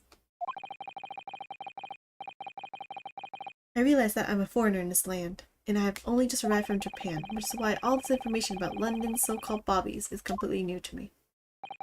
I've learned that, though honorable, patrolling the beat is the most demanding work in the world, for example. Keeping the peace, looking after the citizens on its beat, in all kinds of ways. There's no doubt that a young bobby is charged with a great deal to do each day, certainly. Yeah, you're overworking them. Makes sense why they don't want to do it. But for Constable Beat, the day in question was special. Special how? It was a wedding anniversary. On account of this bouquet, my lord. Oh yes, it was our very first wedding anniversary. Constable Beat had worked so hard to be able to afford this simple gift for his wife. And was so looking forward to taking her out for a celebratory meal. I know, right? When he and Mrs. Beat stumbled upon a crime along Briar Road. When he saw that shadowy figure through the fog collapse on the pavement ahead of him, what must have gone through the man's mind? It's my wife's anniversary and I cannot do this today. But sir, just on that particular one particular day, I was looking forward to celebrating my wedding anniversary. Miss Beat puts up with a lot being married to a bobby like me. I wanted to show my dear wife how much I care. Aw, he did it for the love. This is the warrant card that Constable Beat offered to lend to me earlier. Inside, among the rules for patrolling policemen, it says, when a crime is discovered on his beat, a policeman must assist with initial investigations and help detectives. Oh! Constable Beat. Is that not the reason why you moved the whole scene of the crime that day? Yes. Everything you said, it's alright. It's alright. So that's it. It was all to do with the boundary of your beat. Oh. Exactly. To summarize, the incident actually occurred on Constable Beat's beat. Good gracious! Constable, do you realize the gravity of what you have done? It was his wedding anniversary. It was the first time since I became a copper that I ever cursed God. Oh God. Stay close to me, Pat. Criminal could still be lurking somewhere. As we ran over to the scene, I had every intention of doing my duty as a police officer. We've got to report this to the station as quickly as possible. But then it dawned on me. I realized where we were, where the victim was lying, and what that meant for me. When a crime is discovered on his beat, policemen must assist with initial investigations and help detectives. Why here? Why did this have to happen here? And why tonight, of all nights? Why? Aww. He just wanted to spend time with his wife for the first time in forever. It's a copper's job to guard the scene of the crime, so I told Beth she'd have to go to the nearest police box and fetch whoever was on duty there. It was then, when I opened my mouth to speak, it just came out. I couldn't believe the words that were coming out of my own mouth. This is the next beat to mine, Pat. You have to go to the police box that covers it. Turn right along Meerschaum Street and then...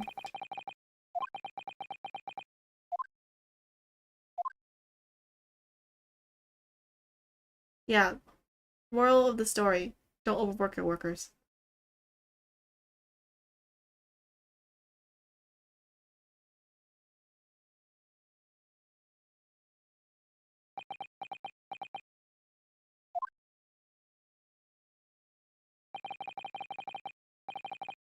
I'm I'm I'm sorry. I'm I'm so sorry. Oh, Constable. I I just wanted just that one night to take my Patricia out for dinner.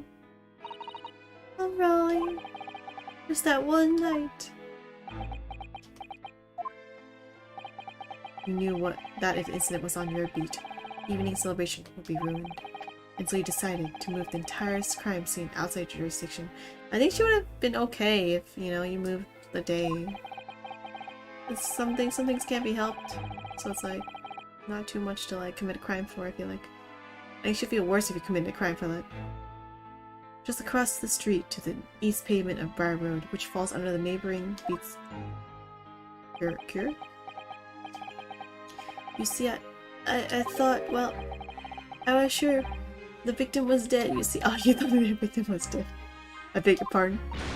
Oh, of course he did. Otherwise, I probably would have never left the poor woman on the freezing cold pavement. Oh my god. That's a whole different issue now.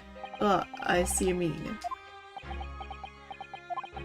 But God got me back from my sins, didn't he? That's why. That's why I missed the rose I bought for your pact. Oh no, really, that was my fault. I should have never dropped it in such a dark place. I'm so sorry, Rolly. Oh my god. And can you tell us, Constable? How many books did you move from one side of the road to the other in total? Oh, 4 it was. Yes, definitely 4. If I put one of them in her hand, I assume. 3 of them dropped by, Mr. Natsume, and the 4th, being the one that fell from the window upstairs in the Gyarados household, of course. But, what made you place that book in the victim's hand? And all the other books were scattered haphazardly around, I mean. Oh, well, that's because that's how I found it. How you found it? So it was in her hand? I assume she just picked it up then when it fell down. When you first... oh, yeah! She bent down to pick up the book, and when that happens, the knife went straight down, hitting the window. It went straight down right into her back. So when she's... Otherwise, it would like went onto her head, right? If the knife fell through in such a weird way. When we first ran over to the scene, the victim was already holding the book, so when I moved everything, I made sure it was still in her hand. You're sure it was this book, The Lion's Pride, that the victim was holding? Oh, yes, no doubt about it, interesting. Okay.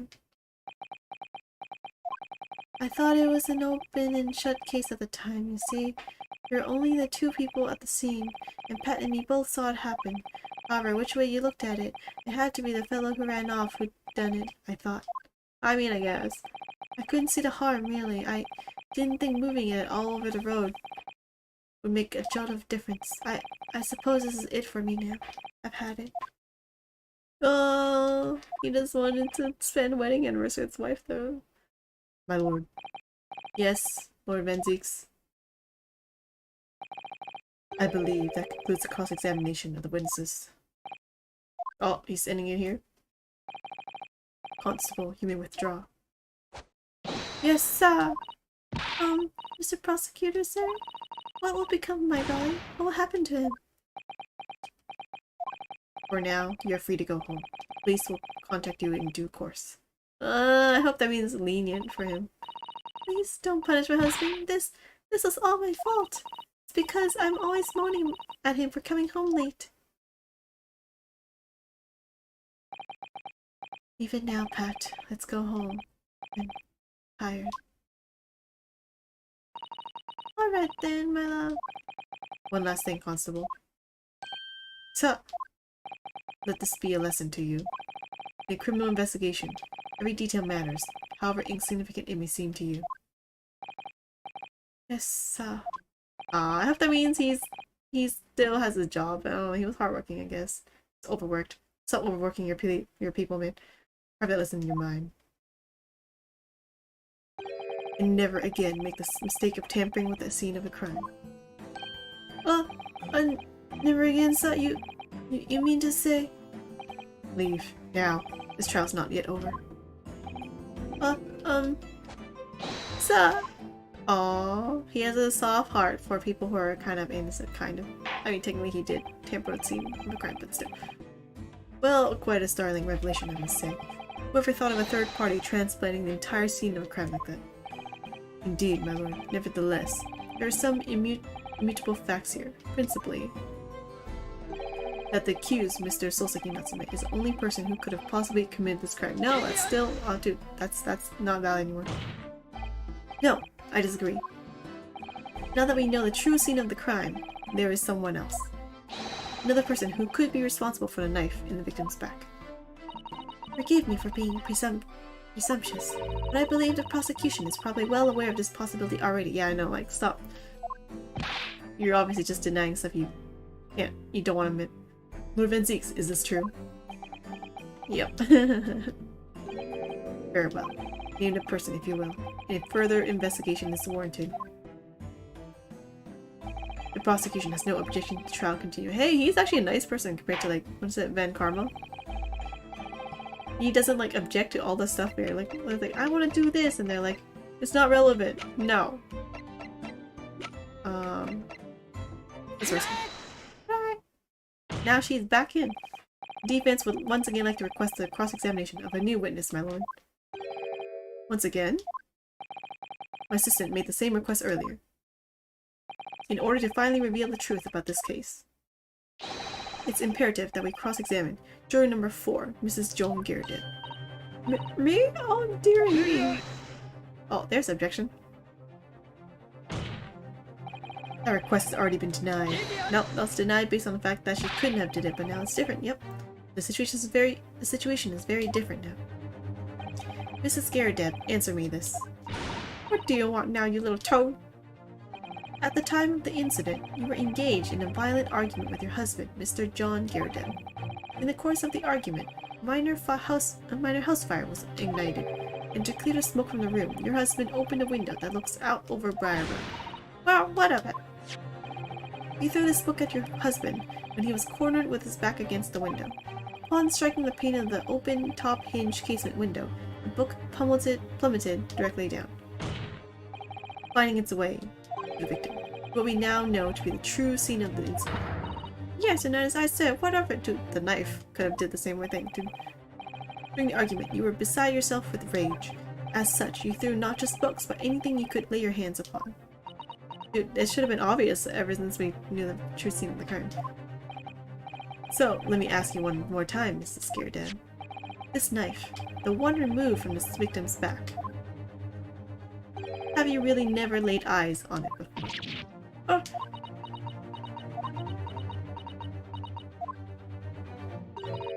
I don't recall it. Oh, of course she's gonna deny it. Okay, do we have fingerprints yet? DNA fingerprint stuff? Fingerprinting? Not even DNA, just fingerprinting. Seriously? Am I supposed to remember everything I picked up and threw at my husband? And anyway, the man over there in all that regalia said members of the jury needn't testify, didn't he? You shouldn't be on the jury if you're involved, though. Conveniently, yes. Well, no, I have no recollection of saying that at all. Juror number 4. What? Did he not? Yeah, that wasn't it. It's that they shouldn't. It doesn't mean that. No, was it? No. What is it? No pass. What's the word again? I forgot the word. I forgot the English word for that. This has never happened before. That word. Make no mistake. You jurors are not special in any way. Yeah, obviously. You're not immune to the judicial process. Usually you're irrelevant, therefore they usually are not witnesses in the stand. That's all. If you know something about this knife, madam, let the truth come out. He's a nice person. He just wants the truth. But that's just a common or a garden knife. It could have come from anywhere. There's several knives like that at home. If one went missing, how would you expect me to know? What's that? Are you joking? What are you saying, please, Mrs. Garrett? That one did go missing then. At the time. Now you listen to me. I refuse to believe all this nonsense. I couldn't bear the thought that I'd injured someone. Do you hear? I couldn't bear it. So you want someone else to injure you want someone else to injure the person? Oh, the poor woman. So yes, I want evidence. I want to see hard evidence if you're going to insist on this being my fault. I mean, the fact that the book fell doesn't mean a knife. It's pretty good evidence that knife could have fell too. You're gonna have to prove to me that I threw that knife if that's what you think. Wait, I don't know what the evidence is. Come along now, chop chop, do your worst. Well, there's no fingerprinting, is there? Well, Mr. Nuthill, though, if I had evidence like that, believe me, I would have thrown it at her already. And take the stand, juror. Oh, nice cross-examination. Oh. Prosecution does not object to the defense request to cross-examine this woman. Hey, he's such a nice person. Thank you, Lord Benzix. I'm going to have to testify? Juror number 4.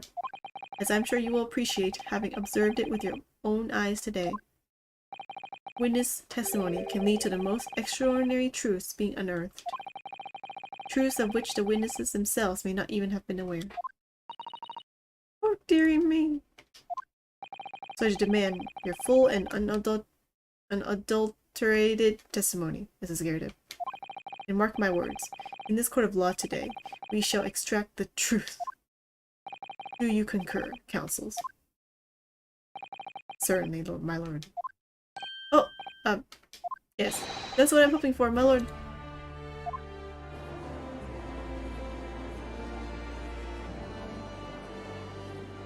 Oh, this looks like it's gonna end today. It's such a strange feeling. For the first time since arriving in this country, it actually feels real.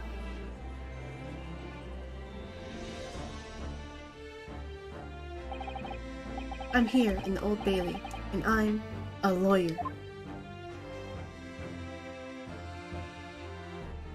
Oh wait, we're still continuing? No. Witness, state your name and occupation. Oh, yes, my name is Joan Garrett. Actually, looks like it would end today here. And I'm, well, I'm a juror and such like. No, you can't say that. It sounds like even she doesn't know if she's a housewife or a maid or whatever. But anyway. This court has decided your testimony is required in order to clarify matters in this case. Do you understand, madame? Yes, my lord. You will tell the court everything that took place in your household on the evening in question. And I warn you, do not attempt to hide the truth. Oh, dearie me. Chin up, Johnny. Nothing to worry about now. What's the voice again? I forget. Oh, I didn't know you were here, John. Oh, she's looking at him with such admiration, somehow. Wasn't only you in the room that day, old thing, was it? Rather think I ought to testify as well, don't you? But what about your knee, dear? Don't you worry about that. Hardly notice it. I'm not the sort of chap to leave a comrade to face disciplinary action alone. He's wearing the badge, I realize. Oh, John. I presume you are Mr. John Garrett. Yes, sir. Former 2nd Lieutenant of the 3rd Regiment of the 4th Northern Berlin Fusiliers, sir. Seen my share of action and now living the quiet life, as it were. Quiet life, where you not engage in an incendiary battle with your spouse on a day in question. Well, yes, quite. Too many low voices. Overlapping. I believe this may represent a first in the proud history of the British court. Calling a jury to the witness stand is unprecedented. Yeah, that's the word. However, the court will hear testimony now, jury number 4, and that of your husband. You will recount clearly and concisely the events in your home at the time of the incident in question. Sir, at once.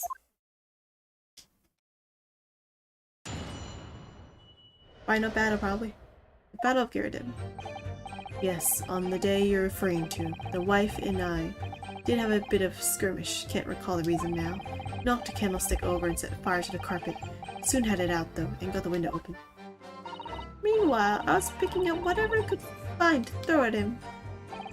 Plenty of knives around our place. Can't say I noticed if one or two went missing, I'm afraid.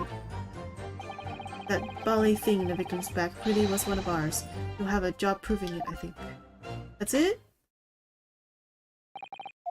It sounds as though it was quite the battlefield in your household that evening. Although an entirely one-sided assault, it seems. The enemy caught us on the hop, sir. Had no choice but to dig in and take defensive measures. To be honest, if the enemy had kept shelling us for another minute, we'd have been toast. What are you talking about? Of course, veteran such as myself was only too aware that on every battlefield, you're just a gnat's whisker from death at any moment. Are we still talking about a marital quarrel here? Well, I must say that I'm dubious that this testimony will shed any light on the origins of this jackknife. In combat, one's focus narrows such that surroundings are barely noticed. These witnesses may not be able to offer anything more than what they have testified already. Good luck, This will attorney. be a dead end. Oh. Yay! It's actually going pretty well. Van Zeeks may be right. Well, whatever the chances, we only have this last cross-examination to cover the truth. Hey, it's the last one. Mr. Naruto. Yes, I'm afraid so. Very well, counsel. Begin your cross-examination. The truth is gonna come out. The Battle of Gyakuten. Yes, on the day you're referring to, the wife and I did have a skirmish. You can't call the reason. It's that card you had with the girls' names on it. The reason is what you told us yesterday, I believe. Yes, that's right. If I remember correctly, it all started because of a note that was tucked into the pages of a book belonging to Mr. Gyakuten. A rather passionate note, in fact. But Mrs. Gyakuten found the note, discovering her husband's little secret. She gave him a mighty number of slaps across the face for it too. What a sordid state of affairs. Hell on earth. What the? This random hell on earth is comments, like what? I say, when a chap says he can't recall such things, it's common decency not to drag it all up, lol. And besides, half of it was wide of the mark anyway. Oh, she's so calm. I like lace starring. These waters run very deep. And what transpired next after these multiple blows to the face? Knocked the candlestick over and set fire to the carpet. What that? And the fire also spread to some items of furniture, didn't it? Bookcase, my armchair, anything of mine really. Just so happens there was some bathwater around that evening, so I sloshed that about to put it out. The most precarious situation you put yourself in. Ours is a 3-story townhouse on the west side of the street, where the water main isn't connected yet. I have to draw water from a public water pump during the day if you need any. See, wow, that's inconvenient. The lodgers are always moaning that they can't get any water at night. Although that little mustached Japanese man buys water in bottles, I believe. The defendant, Mr. Natsume, you mean? Yes, he receives a stipend for his studies, you know, from his home country. Can you imagine being able to brew a pot of tea at all hours? He's obviously very well off. I don't think so. He got that terrible home. Have you actually seen the state of the man? There's no windows either. I believe he uses all of his income to buy books. Well, anyway, the point is, I was able to douse the fire with water, fortunately enough. Okay. Meanwhile, I was picking up whatever I could find to throw at him. This part. Important. Even though the room was on fire? As far as I was concerned at the time, it was more important to extinguish my anger than the flames. When a woman wants to throw, she must throw. Lol. That is most certainly not true of a successful takedown, Mr. Naruto. You lie. But she knows thinking about that. So, please cast your mind back and try to remember. Was a knife among the items that you threw at your husband that day? I think you remember, really. In all honesty, I don't recall, but I feel I must point out that I'm no monster. Let me see. Some bread, a cabbage, garlic, a towel, and a sponge, a napkin. Oh, I like how she said all the soft things. I'm like, I'd highly doubt that. You have something to add, sir? He's like, there's no way you throw all these soft things at me. Mr. Gyakuten. Don't shoot. Ah, sorry. I beg your pardon. Did your wife's remark just now bring something to mind? Nothing of any significance, no. Just that the barrage of projectiles the old thing launched in my direction. There's someone more solid that she implies. Books, bricks, and the fire poker I seem to recall. Ouch. The woman's aim is uncanny. She landed direct ahead with my very body. Ah! Oh, grief, woman. We're not home now. This is a court of law. Dear me. Ever so sorry, dear. Why does she even have tea in the courtroom? What's she even doing with the PTSD teapot in here? Honestly, John, I would never have thrown such things at you, obviously. Well, take a look at this then. How do you suppose that happened, Oh. Your pipe? Oh, the pipe. Your pipe, sir. Had this thing in my hand as usual at the time of the onslaught. Knocked it clean out with one of her soft projectiles. She did, yes. And when I went to pick up the thing up, it was broken in two. I like to see a sponge do that sort of damage. Sponge. A cabbage could do that, though. I see, your pipe was broken. It would never have been sent flying unless it was hit by something pretty solid. Anyway, I managed to bandage the thing up for now. I assume maybe the broken tip of the knife is actually the evidence. Ah, you are one to exaggerate, aren't you, dear? I wonder what we should make of this account. It could be important. The defense believes Mr. Gyakut's remarks just now to be of great significance. Well, yeah, it could be a knife in the book is what we're talking about. This war of veterans' words only tells one thing. The tray, the fiery wife, and pipes as well as hearts may be broken. Sentimental wisdom, perhaps, but hardly worthy of adding to the formal testimony. Indeed, common sense, one might say. No, it's the fact that she threw solid things that's the thing I want to talk about. In that case, would you at least permit us to examine the pipe, sir? Oh, don't tell me there's like part of a knife. Because if the broken knife bit is found in the apartment, then that's clear evidence that, and it matches the knife that's broken that was stabbed in the victim's back, clear evidence that they are the same, and therefore it flew out the window. Well, I don't see why not. Oh, dear me, there you go again, trying to ingratiate yourself with a young lady. What? That's nothing to do with anything. Very well, the court will accept the gentleman's pipe as evidence. Let's look at it. I hope I didn't speak out of turn, Mr. Nunholdo. Yeah, no, here, wait. Let me look at the pipe. Yeah, I see, knew it! I knew it. Never mind, I knew it. Why would it still be there? Why would you not notice that? Oh, something just twinkled inside the chamber of the pipe there. Yes, I saw it. Of all places, the knife tip could be, it's like in the pipe, really?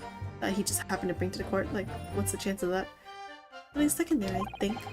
Let's turn it over and give it a shake. What's this? It's a tiny fragment of metal. It looks like the tip of a blade or something. Wow, that's such evidence. I mean, such a hint that I don't even really need that. The tip of a blade? Surely it couldn't be. Oh, found it. Okay, I'm done.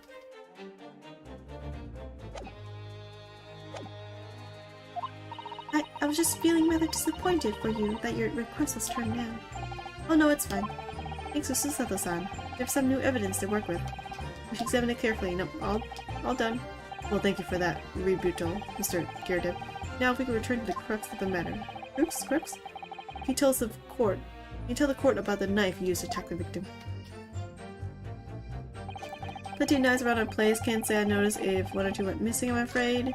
If that belly thing in the victim's back really was one of ours, you haven't. Oh, well, here it is. Present. Found it. He must be an ace detective instead of an ace attorney. Kind of. It's like everything is so fit into place so nicely. Mr. Gyakuten, can I ask you to take a good look at this, please? You can ask, but I can't see a belly thing. Can't? You used to call me Did back in the regiment. Regiment? Of course, but that was a long time ago. Even when I'm trying to enjoy a large print book by the fire these days. I struggle to tell a B from a D and a P from a Q, to be honest. Oh, he does, dearie me. It's rather wearing being asked about every other letter and every other word. Why does he have glasses? Do we have not glasses yet? I think we should.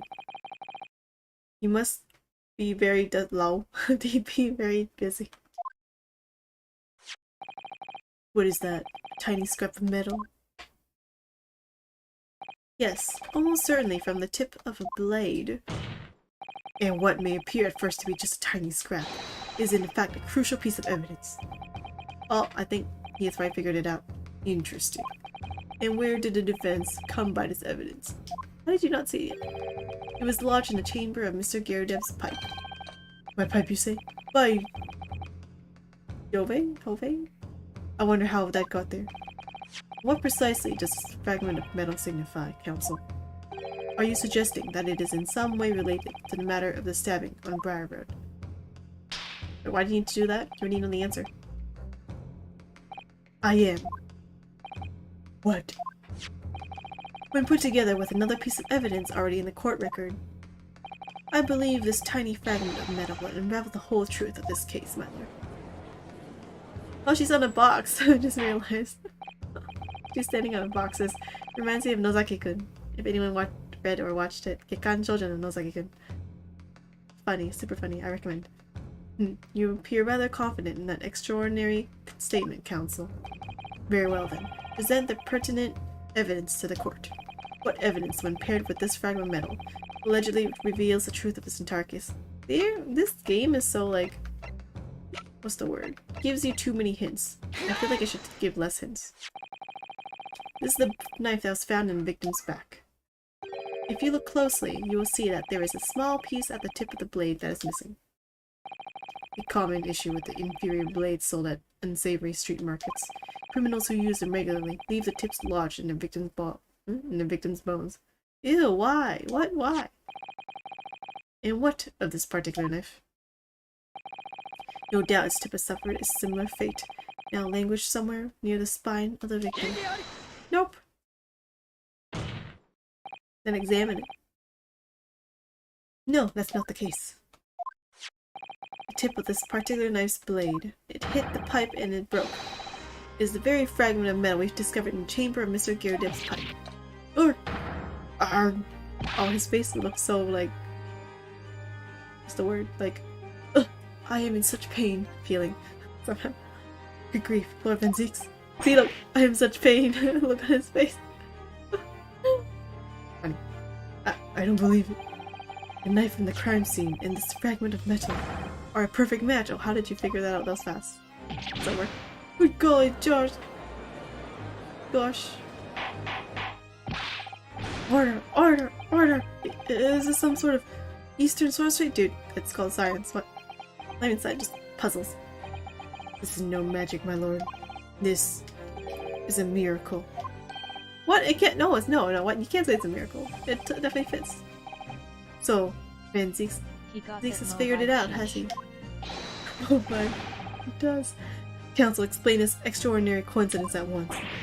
Yes, my lord. The crucial point we have to ask ourselves here is when did a fragment of metal find its way inside Mr. Gyakut's pipe? Something that was clarified for us in the most recent witness testimony. Yep, it broke. I had a sting in my hand as usual at the time of the onslaught. Knocked it clean out of with one of her soft projectiles, she did, yes. It would have never been sent flying unless it was hit by something pretty solid. So the knife... Oh, she's shaking. Her cheeks are shaking. Look at it. Oh, dearie me. Oh wait, no, it's Guy. Oh, dearie me. Is it him? I don't know, I can tell. During the argument between these two that occurred just as the victim was on the pavement below, Mrs. Gyakuten flung this knife at her husband. It broke off, went in the pipe, and went down below. However, the knife missed Mr. Gyakuten, instead striking the pipe in his hand at the time, which caused the tip to break off. Oh, which caused the tip to break off, of course. Good lord. Yes, and that is when the tiny tip of the blade found its way inside Mr. Gyakaten's pipe. How did you guys not notice that then? The chances of that are a million to none. Like, don't you have to like put, what is it, like herbs or whatever inside the pipe or something to smoke or something? Not that I know too much about it. Like, you would notice, you know, if there was, I don't know, a knife maybe metal in there? The chances of that are 1,000,000 to 1. And yet there's no other credible explanation for how the tip of the blade ended up in your pipe. And then, after losing its tip, the knife ricocheted off of the pipe and flew out of the open window. Ugh. In short, this knife, which fell from the window of the Gyerdeb's house, is the very same knife that struck the victim in the middle of the back on the street below. Oh gosh, oh dear, oh, oh, there's the truth. Hopefully we don't have to debate anything else. Oh darn it, here it is. Oh, he got his wine back again. Needs to throw that into the thing again. Not yet? A full-bodied theory. I'll give you that. What, do you have something else? A complex bouquet of seemingly trivial points, plausibly arranged to create Maybe an he thought almost there was a passable little more iron vintage. than usual in his piping, but just went with it. Just went with it. Allow me to toast my learned friend's characteristically Nipponese approach to bottling his argument. Sorry? Wait, what point do you have now? But after all, it is just a theory. The bottle, I fear, is corked. Because you see... Oh, so disrespectful. It's spoiled by insurmountable inconsistency. Are you talking about how it's in the back? Because I'm still thinking she bent down, picked up the book, and when that happened, the knife went out the window and stabbed her in the back when she's bent down. An insurmountable... What? Oh, that's great. I got it. Lord Renzies, explain yourself. What is this inconsistency you claim to have identified?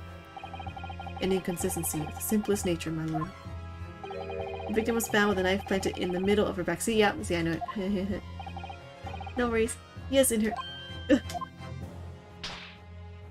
Why does she keep slapping him? Yo haul up what he gonna do with that leg, sir, damn. Lol. That's right, you silly little man.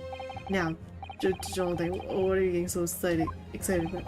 Let us consider the basic facts of the case once more. The victim was walking along the pavement before being stabbed in the back and falling to the ground. The knife had struck her, had fallen from above. There is no possible way it could have planted itself into the victim's back. God! Now I already got this done. The box! Order, order! Right, you see, that's exactly right. If the knife had fallen on her from above, it would have struck her on the top of her head or shoulder. Well, He's lost for words, Locke. I knew it! I never liked this theory in the first place. I don't know, what really did happen? It would appear the defense made a rather spectacular blunder. Nope, I did not. If a theory has even one inconsistency, it cannot stand. Your theory, my learned friend, is history. No, dude, you do. I got it. Lillin's got it. Yunosuke, you're good. We were so close. I could see the truth. I was so sure we were on the right track, you still are. But now the way has been blocked completely. One simple inconsistency. Or in other words, we simply need to eliminate that one inconsistency, and the theory will stand. Mrs. Sato. You mustn't worry, Mr. Naruto. You were just caught off guard, that's all, and your mind went blank. But if the path you were on is indeed correct, then a way will present itself.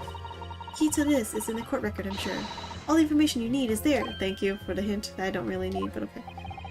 It seems you have nothing to say, my Nipponese friend. Well, your silence speaks volumes. A tacit acceptance that your theory is fatally flawed.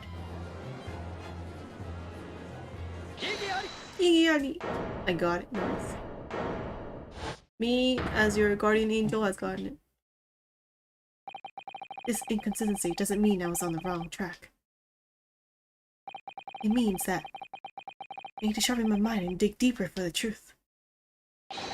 It's a test. Oh, yes! If the knife fell on the victim from above, there's no way that could have hit her in the middle of her back. Except under normal circumstances, that is. What are you implying? Counsel. There is a piece of evidence in a court record that can explain this inconsistency. I can explain how the knife that fell from above could have pierced the victim's back. The book. You already have the answer. Goodness! Utter madness. Surely this must be the last time. Oh, counsel, present the evidence of which you speak. This is the last inconsistency, final piece in the puzzle. If I can successfully make sense of this, the truth will be laid bare at last. The evidence that explains how the falling knife became lodged in the victim's back is... Wait. No. The book. Do I show this one or do I show this one? I'm not quite sure. I mean, it's one of them. Let me save just in case I get the wrong one. Alright. I think it's the picture where she has it in her hand. That makes more sense. Nice, BGM stop. This, the fourth book found at the scene. This is the final piece of evidence the defense will present. The burnt book. Is that not Mr. Gerdev's book? Yes, and to understand its significance, we have to consider how it came to be at the scene in the first place. This photographic print clearly shows the book in question, and the victim holding it in her hand. But as we all now know... Save before bringing up the facts. Exactly. It was a police constable that put the book between her fingers like that. Quite so, as part of this wholesale transplanting of the crime scene to the opposite side of the road, but it was in her hand in the beginning. That's true, however, as part of his testimony, Constable Beach made an extremely enlightening statement on that point. But what made you place that book in the victim's hand? Oh, well, sir, that's because that's how I found it. When we first ran over to the scene, the victim was already holding the book. So when I moved everything, I made sure it was still in her hand. In other words, the victim had already picked the book up of her own violation. And clearly, that must have been before she suffered the knife wound. Well, I should say, wait, I just realized he has a wig. His hair just jumped on his head. Wait, it's also moved. Oh, it was a wig the whole time. I didn't even notice that. The truth. Well, I should say so. After being attacked with a knife, I don't imagine she'd have been doing much of anything. So the question becomes, why did the victim have that book in her hand? She picked it up. But Jingo, what does that mean? I think I'm beginning to see what may have happened now. Oh, you're fast. Oh, dearie me. We get it now?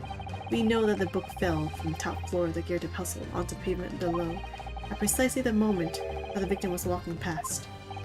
Yes, exactly that moment. The young woman was walking along the street in the light fog. Yeah, I would pick up a book and it fell down too. And all of a sudden, or I look up actually. When all of a sudden, a book fell right in front of her. I look up and be like, what's going on? And too bad she didn't do that. Because when she did, picked it up, it stuck her in the back. When all of a sudden, a book fell right in front of her. The book I threw? All judges are bald in the Ace Attorney universe, I think. Lol, what? Yes, Mrs. Gerdev. And what do you think the woman did? What would you do if you're walking along and suddenly a book landed in front of you on the pavement? I look up, actually. I'm like, is something dangerous falling from the sky? Is what I would do. Well, I really can't imagine it, but I suppose she might have reached down and picked the book up. And so she collapsed, right? Yes, that's exactly what the woman in fact did. She picked up the book. Dun dun dun. Oh heavens! And when the woman reached down to pick the fallen book up, that's when the knife. What position would her back have been in? That's right, facing the sky, completely and utterly defenseless. Then, in the very next moment, while the woman was still bent over picking up the book. Oh, that looks painful. The next object fell from the room above, a jackknife, straight into the middle of her back. And at that same time, walking by chance directly behind Mrs. Green, was the defendant, Mr. Solseki Natsume. Well, I never... It appeared to Mr. Natsume. She just fell down right. The woman simply collapsed on the floor. In the dark and the fog, he didn't see the knife falling on her from above. Ah! And from the other direction, the constable and his wife saw no one else but the victim and her parent attacker. So there never was a real culprit to run from the scene in the first place. No, this was nothing more than a series of unlikely events Series of unfortunate events. I love that series that culminated in an unfortunate accident. And that is the real truth behind this case. Low.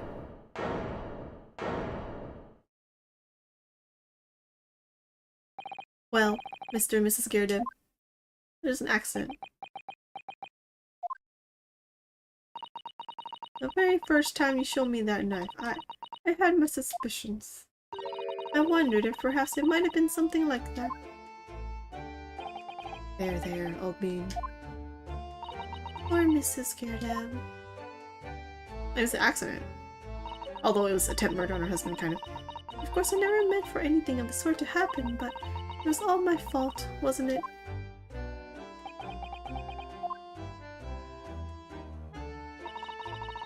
I take full responsibility. I let my anger get the better of me. I threw that book, and I threw the knife as well.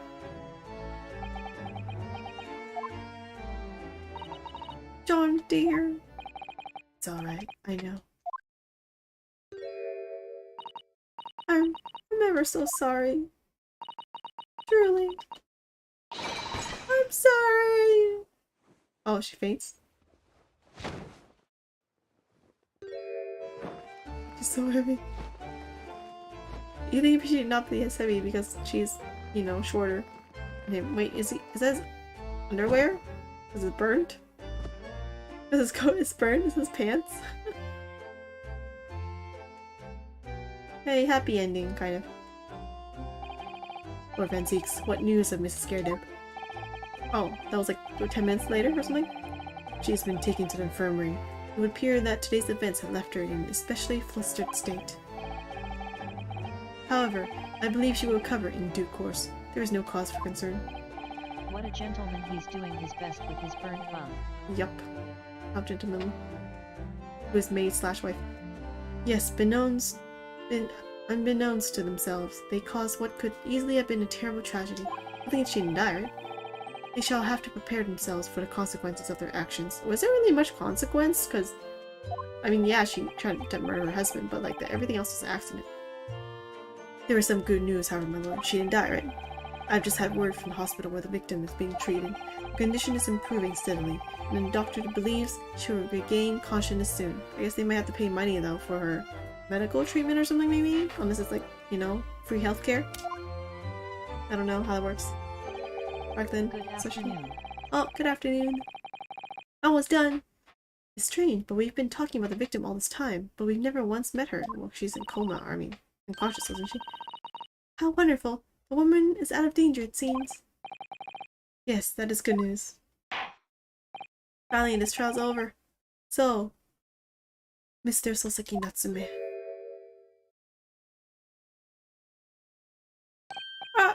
Yes. On behalf of my fellow countrymen, I would like to take this opportunity to beg your pardon, sir. You came from a distant eastern homeland to study our great British culture, and have been repaid with immeasurable unkindness. Please accept our heartfelt apologies. Maybe give them money, it'd be okay. Get a better place to live in.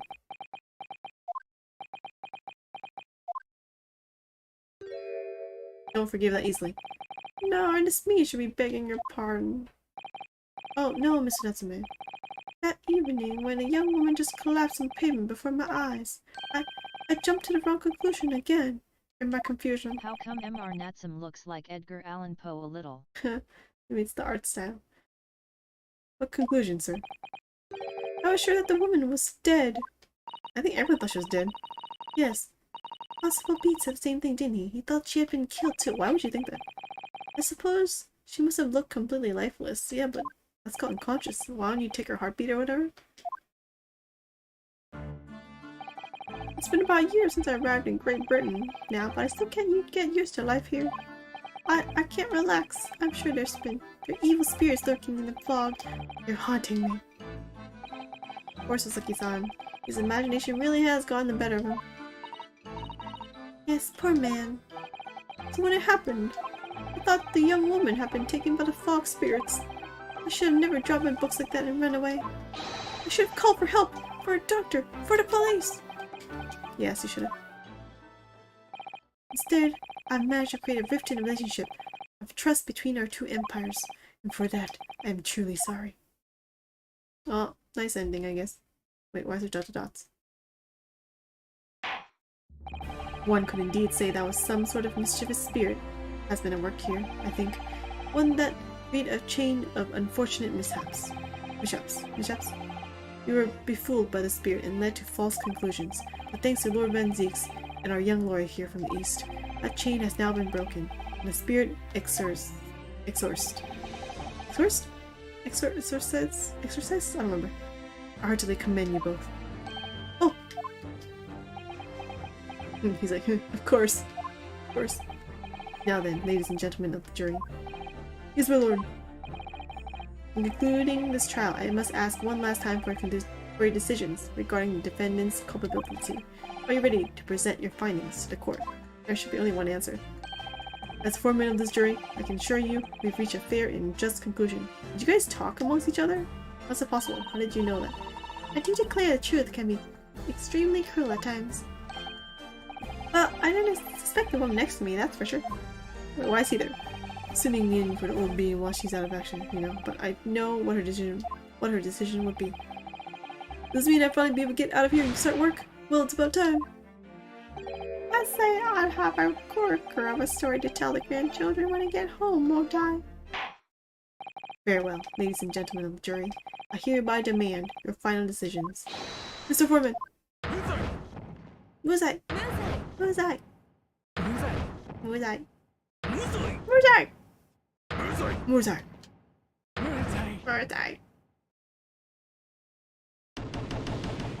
Such timely. That's perfect in perfect sync. Or rhythm, I guess is the word. Very well, Mr. Souseki Natsume. I hereby pronounce you. Oh. Look at this, it's fancy font compared to regular Ace Attorney. And confetti. Where's the confetti coming from? I don't think they have confetti. Why do they have fireworks inside the courthouse? What's going on? How's it possible too? And finally, Mr. Natsume. Oh, yes, Lord, sir. You are now a free man once more. It is my hope that you continue to further your education in British culture. I don't know, man. I think I'd feel pretty traumatized everyone thinking I'm the culprit the whole time. And then they're like, yeah, oops. Yeah, no, we, you know, most of us was just, you look shady and suspicious, therefore you're probably the culprit. But then again, he was the only one in the scene, so I don't know. Mixed feelings. And may you never again be brought before me. Oh, yes, sir, of course. All my life, I swore I'll never set foot in a courtroom again. Oh, wait. Don't pull that flag. I'm transported to tears. Thank you, counsels. Court is adjourned. Oh, finally it's done.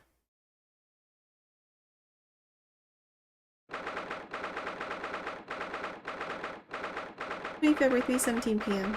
Old Bailey defendants in the chamber. This is one day, man. Is MR Natsumar Maya? I don't know much about this game. Nah. It's Susato as our Maya.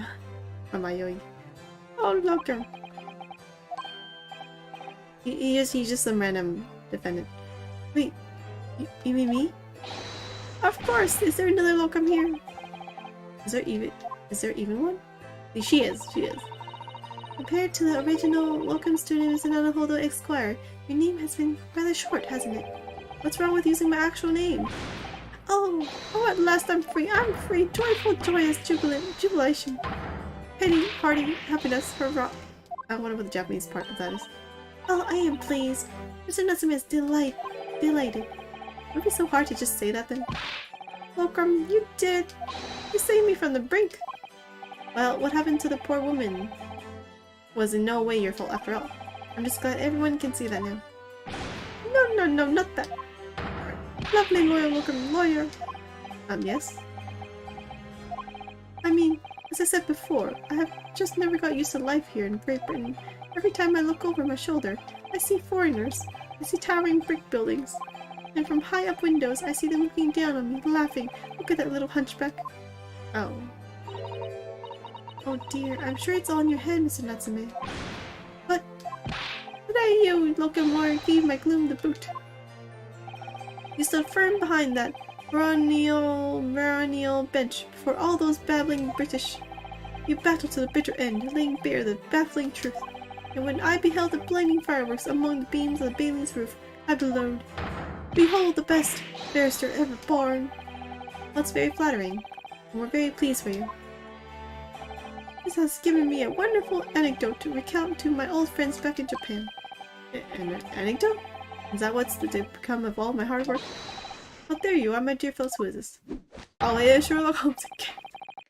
Apologies for keeping you waiting. I rose late this morning. Oh, Mr. Holmes! What a pleasure to see you. Such a fan. I see I'm here not a moment too soon. A disaster has been averted, I'm glad to say. Oh! The trial shall begin presently, Mr. Donaldo, and I wish you the very best of luck. We just finished, dude. It's just finished. What? No, then my haste was in vain. Ah, it's you, Sherlock Holmes. Oh, have we met, sir? This is Mr. Natsume, the man you had arrested, Mr. Holmes. Oh, I see. I failed to recognize you at first. Our previous encounters have taken place in the gloom, either of your bleak lodgings or the prison cell. Simply couldn't place that curious face in the light. Charming.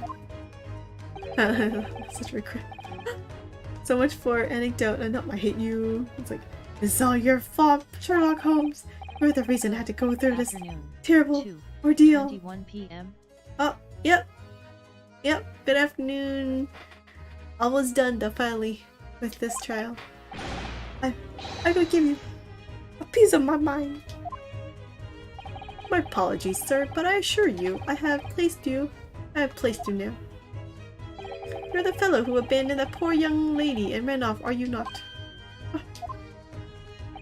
Has she been taken to the hospital more urgently? I feel perhaps she would have regained consciousness by now. Well, it's kind of his fault. I mean, kind of. But it's unavoidable, I'm sure. You're but human, after all. Anyone would have been shaken by such an experience. Hello? No, you can't fault him. He was the one that ran off. I do feel very badly about how I behaved. Well, never mind. Now then, what was it that you wanted to say to me, sir? No, I can't say. I mean, it was, I guess, logical to suspect him if he ran off from a scene of a crime when someone literally just, like, collapsed. Nothing.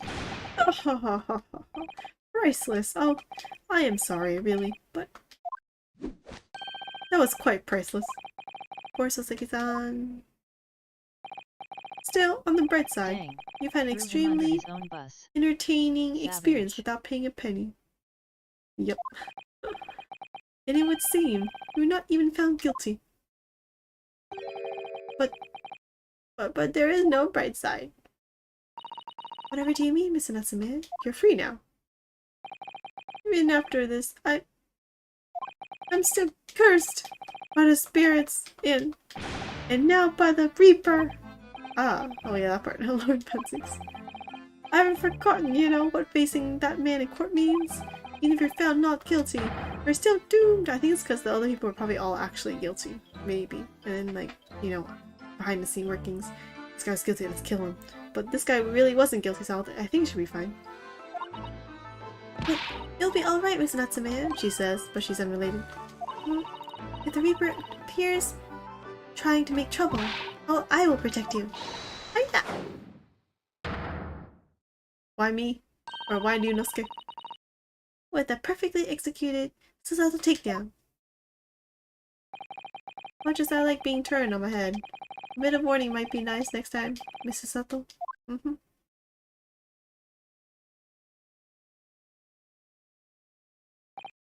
So, Mr. Natsume, what do you intend to do now? You mentioned something about recounting your experiences to your friends back in Japan. You're going back home? It was traumatic, probably, though. Yes, I intend to return to my home very soon. Oh. It has been quite a year since I arrived here in Great Britain. I visited universities, libraries, bookshops. I've been honored with the tutelage of professors. I've learned so much about the wealth of literature here and the city it has shaped. And I've come to realize that it is my calling to sail home and tell my fellow countrymen about it. It's very touching, Miss Natsume. Or, in perhaps less veiled terms, you wish to withdraw halfway around the world. Escape the terror of the Reaper's curse. That's not it at all! Yeah, it's definitely it. The more I learn of literature, the more this strange feeling claws on my insides. Compelled to return to my roots and attempt to pen a work of my own. And that's when Natsume Soseki became a famous author, apparently. Or actually, I don't know about the reasons before that, but he is a famous author. Oh, I see. A work of literature by Soseki-san. Could be an interesting read. Well.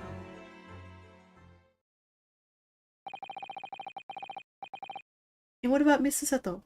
And yourself, Mr. Naruhodo? Sorry? What about us? Will you return to Japan alongside your mustache compatriot? Why would we? Yeah, we have Laura's stuff to do. A week has not yet passed since we arrived in London. Oh my god, we've been in 3 trials in London. I swear. And it's only been a week. And only now does it feel as though we finally found our feet. And you are accommodated in a hotel present, are you not? That's right, but we need to find lodgings before it bankrupts us. No money. I've calculated we can only afford another 10 nights before our entire budget is exhausted. Why would you do that? Well then, you could take my lodgings. No. There's no windows. It oppos Spain a very busy week. Oh. It was definitely really busy. Why are we so overworked? Oh, the windowless room? But what it lacks in windows. And more than makes up for what with a floor, a ceiling, and walls. Dude, that's a regular house. Right. And of course, I'll be happy to leave behind the accursed evil spirit. That's really not good. Yeah. Oh my, an evil spirit? Oh yes. It tries to suffocate you while you sleep. What? It's an invaluable wake-up call. What? Well, we'll think about it if that's alright. No, we're definitely not going there. No. Perhaps I can offer you a more welcome alternative. What? Are we living with him? Would you consider taking lodgings with me? Are you living with the little girl though? Really? Oh wait, she gets to live with her idol. Well, a vacancy has conveniently presented itself. Oh, little girl left? Though it is up in the attic, I might add. Oh. Are you sure it isn't just a storage loft? I spoke with the landlady this very morning on the matter of price, and Iris is cleaning the room as we speak. You must come at once. I presume you have no luggage to speak of? Oh, this is simply wonderful. What an honor to be invited to taking lodgings in the great detective's office's attic. Wait, are we sleeping together? What's going on? Because we need 2 different rooms. I'm too overcome for words. So suggesting we look somewhere else out then. Then it's settled. Iris will prepare a welcome dinner this evening. And you must come too, Mr. Natsume. Oh, him too. I don't know what to say, but thank you. And yes. Wonderful. Then I'll go and complete the paperwork for your formal release, Mr. Natsume. It shan't take long. Shan't is weird. I've never heard her say that word in like history of this whole game. Somebody's happy. And welcome. Welcome. I don't know. I knew that you wouldn't let me down. I'm truly delighted to have met you here in London. Likewise, Mr. Natsume. It's been a privilege meeting you too. And you'll be a famous author, so let me get your sign and autograph now. It's a shame that we're gonna have to say goodbye so soon. Well, I've come to realize that I belong in Japan. But welcome. We'll meet again one day. Yes, I'm sure. And hopefully by then I'll be a successful lawyer. Hopefully by then I'll be a successful author. Takai koso. To both of us. Well, my dear fellow, our carriage appears to have arrived. Shall we go, Mr. Naruhodo? He came for a trial, he's going back home, well. Yes, Mr. Holmes. I have little doubt Mr. Natsume will be released in time for dinner this evening. Really? That's fast. Thought there'd be more paperwork. And so, with Soseki-san's innocence successfully established, we rode Mr. Holmes to what was to become our new home, 221B Baker Street. Hey! What? We're still continuing! I expected the to be continued part 20 February, 4:41 p.m. The attic room. We went there fast.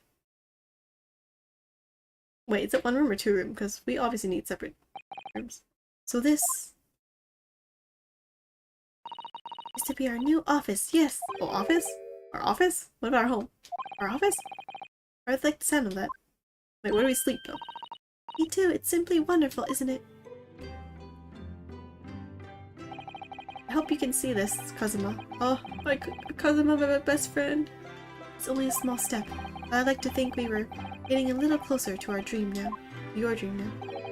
Yeah, what's going on with him and Kazuma? He said he has a secret mission, but we never figured out what that was.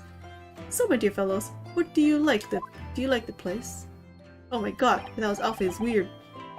Oh, Mr. Holmes, yes, thank you so much. It's delightful here, Mr. Holmes. I simply adore it. Good. I'm pleased to hear it. Iris and I are delighted to welcome you. I hope everyone's hungry. It's nearly time for dinner. Oh, it took forever. We're so hot. We'll eat as soon as Mr. Natsume arrives. We have a lot to celebrate. Iris, you must let me help you. It's different without a hat. I know. He's like a different person. Who are you? He's like... Alright then, Susie. I'm in charge of the salad. Splendid. Oh, that's it? Is this it? Not yet? Oh, they're gonna bring some weird mystery and then it'd be like, to be continued, I said. So, Mr. Nahodo, how does it feel to have your own office in the capital?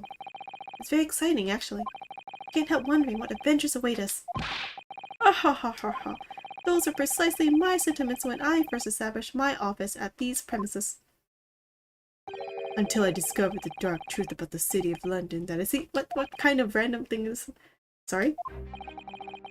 London is a glorious place, full of wonder, opportunity, prosperity, and mirth. But the brightest of lights have a deep darkness, cast the darkest of shadows. Shadows? What do you mean? Well, I believe you're well aware of the murkiness that lies behind London's facade already. Oh, like how the guy died? And the rich person, paying way for lawyer stuff?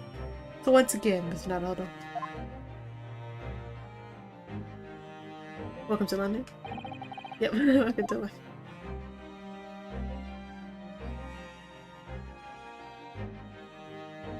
Of course, at the time, let's say it's gonna be, at the time we never thought we'd be involved with such a terrible something this case or something. See, I had no idea of the significance of those words Mr. Holmes so casually spoke, but it wasn't long before my turn came to lift the facade and see, and see the true depth, the murk that lay behind it. Finally, to be continued? End! It's not even to begin, it's end. Yes, I have finished. Achievement unlocked. Landed in London.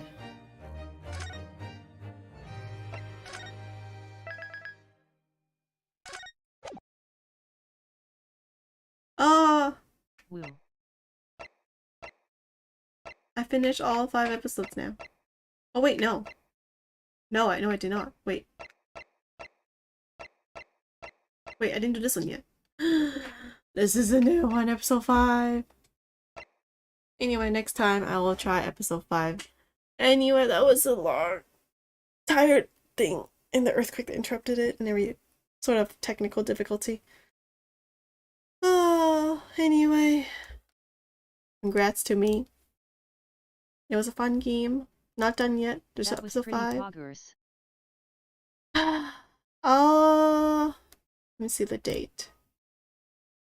Okay. Hope everything oppos s okay. Yeah, everything was cool. I'll do this probably next Sunday, Japan time again. Same time, maybe. Maybe not same time, maybe later. Next week. And now I have to go and... Wait, do I have to go and do stuff?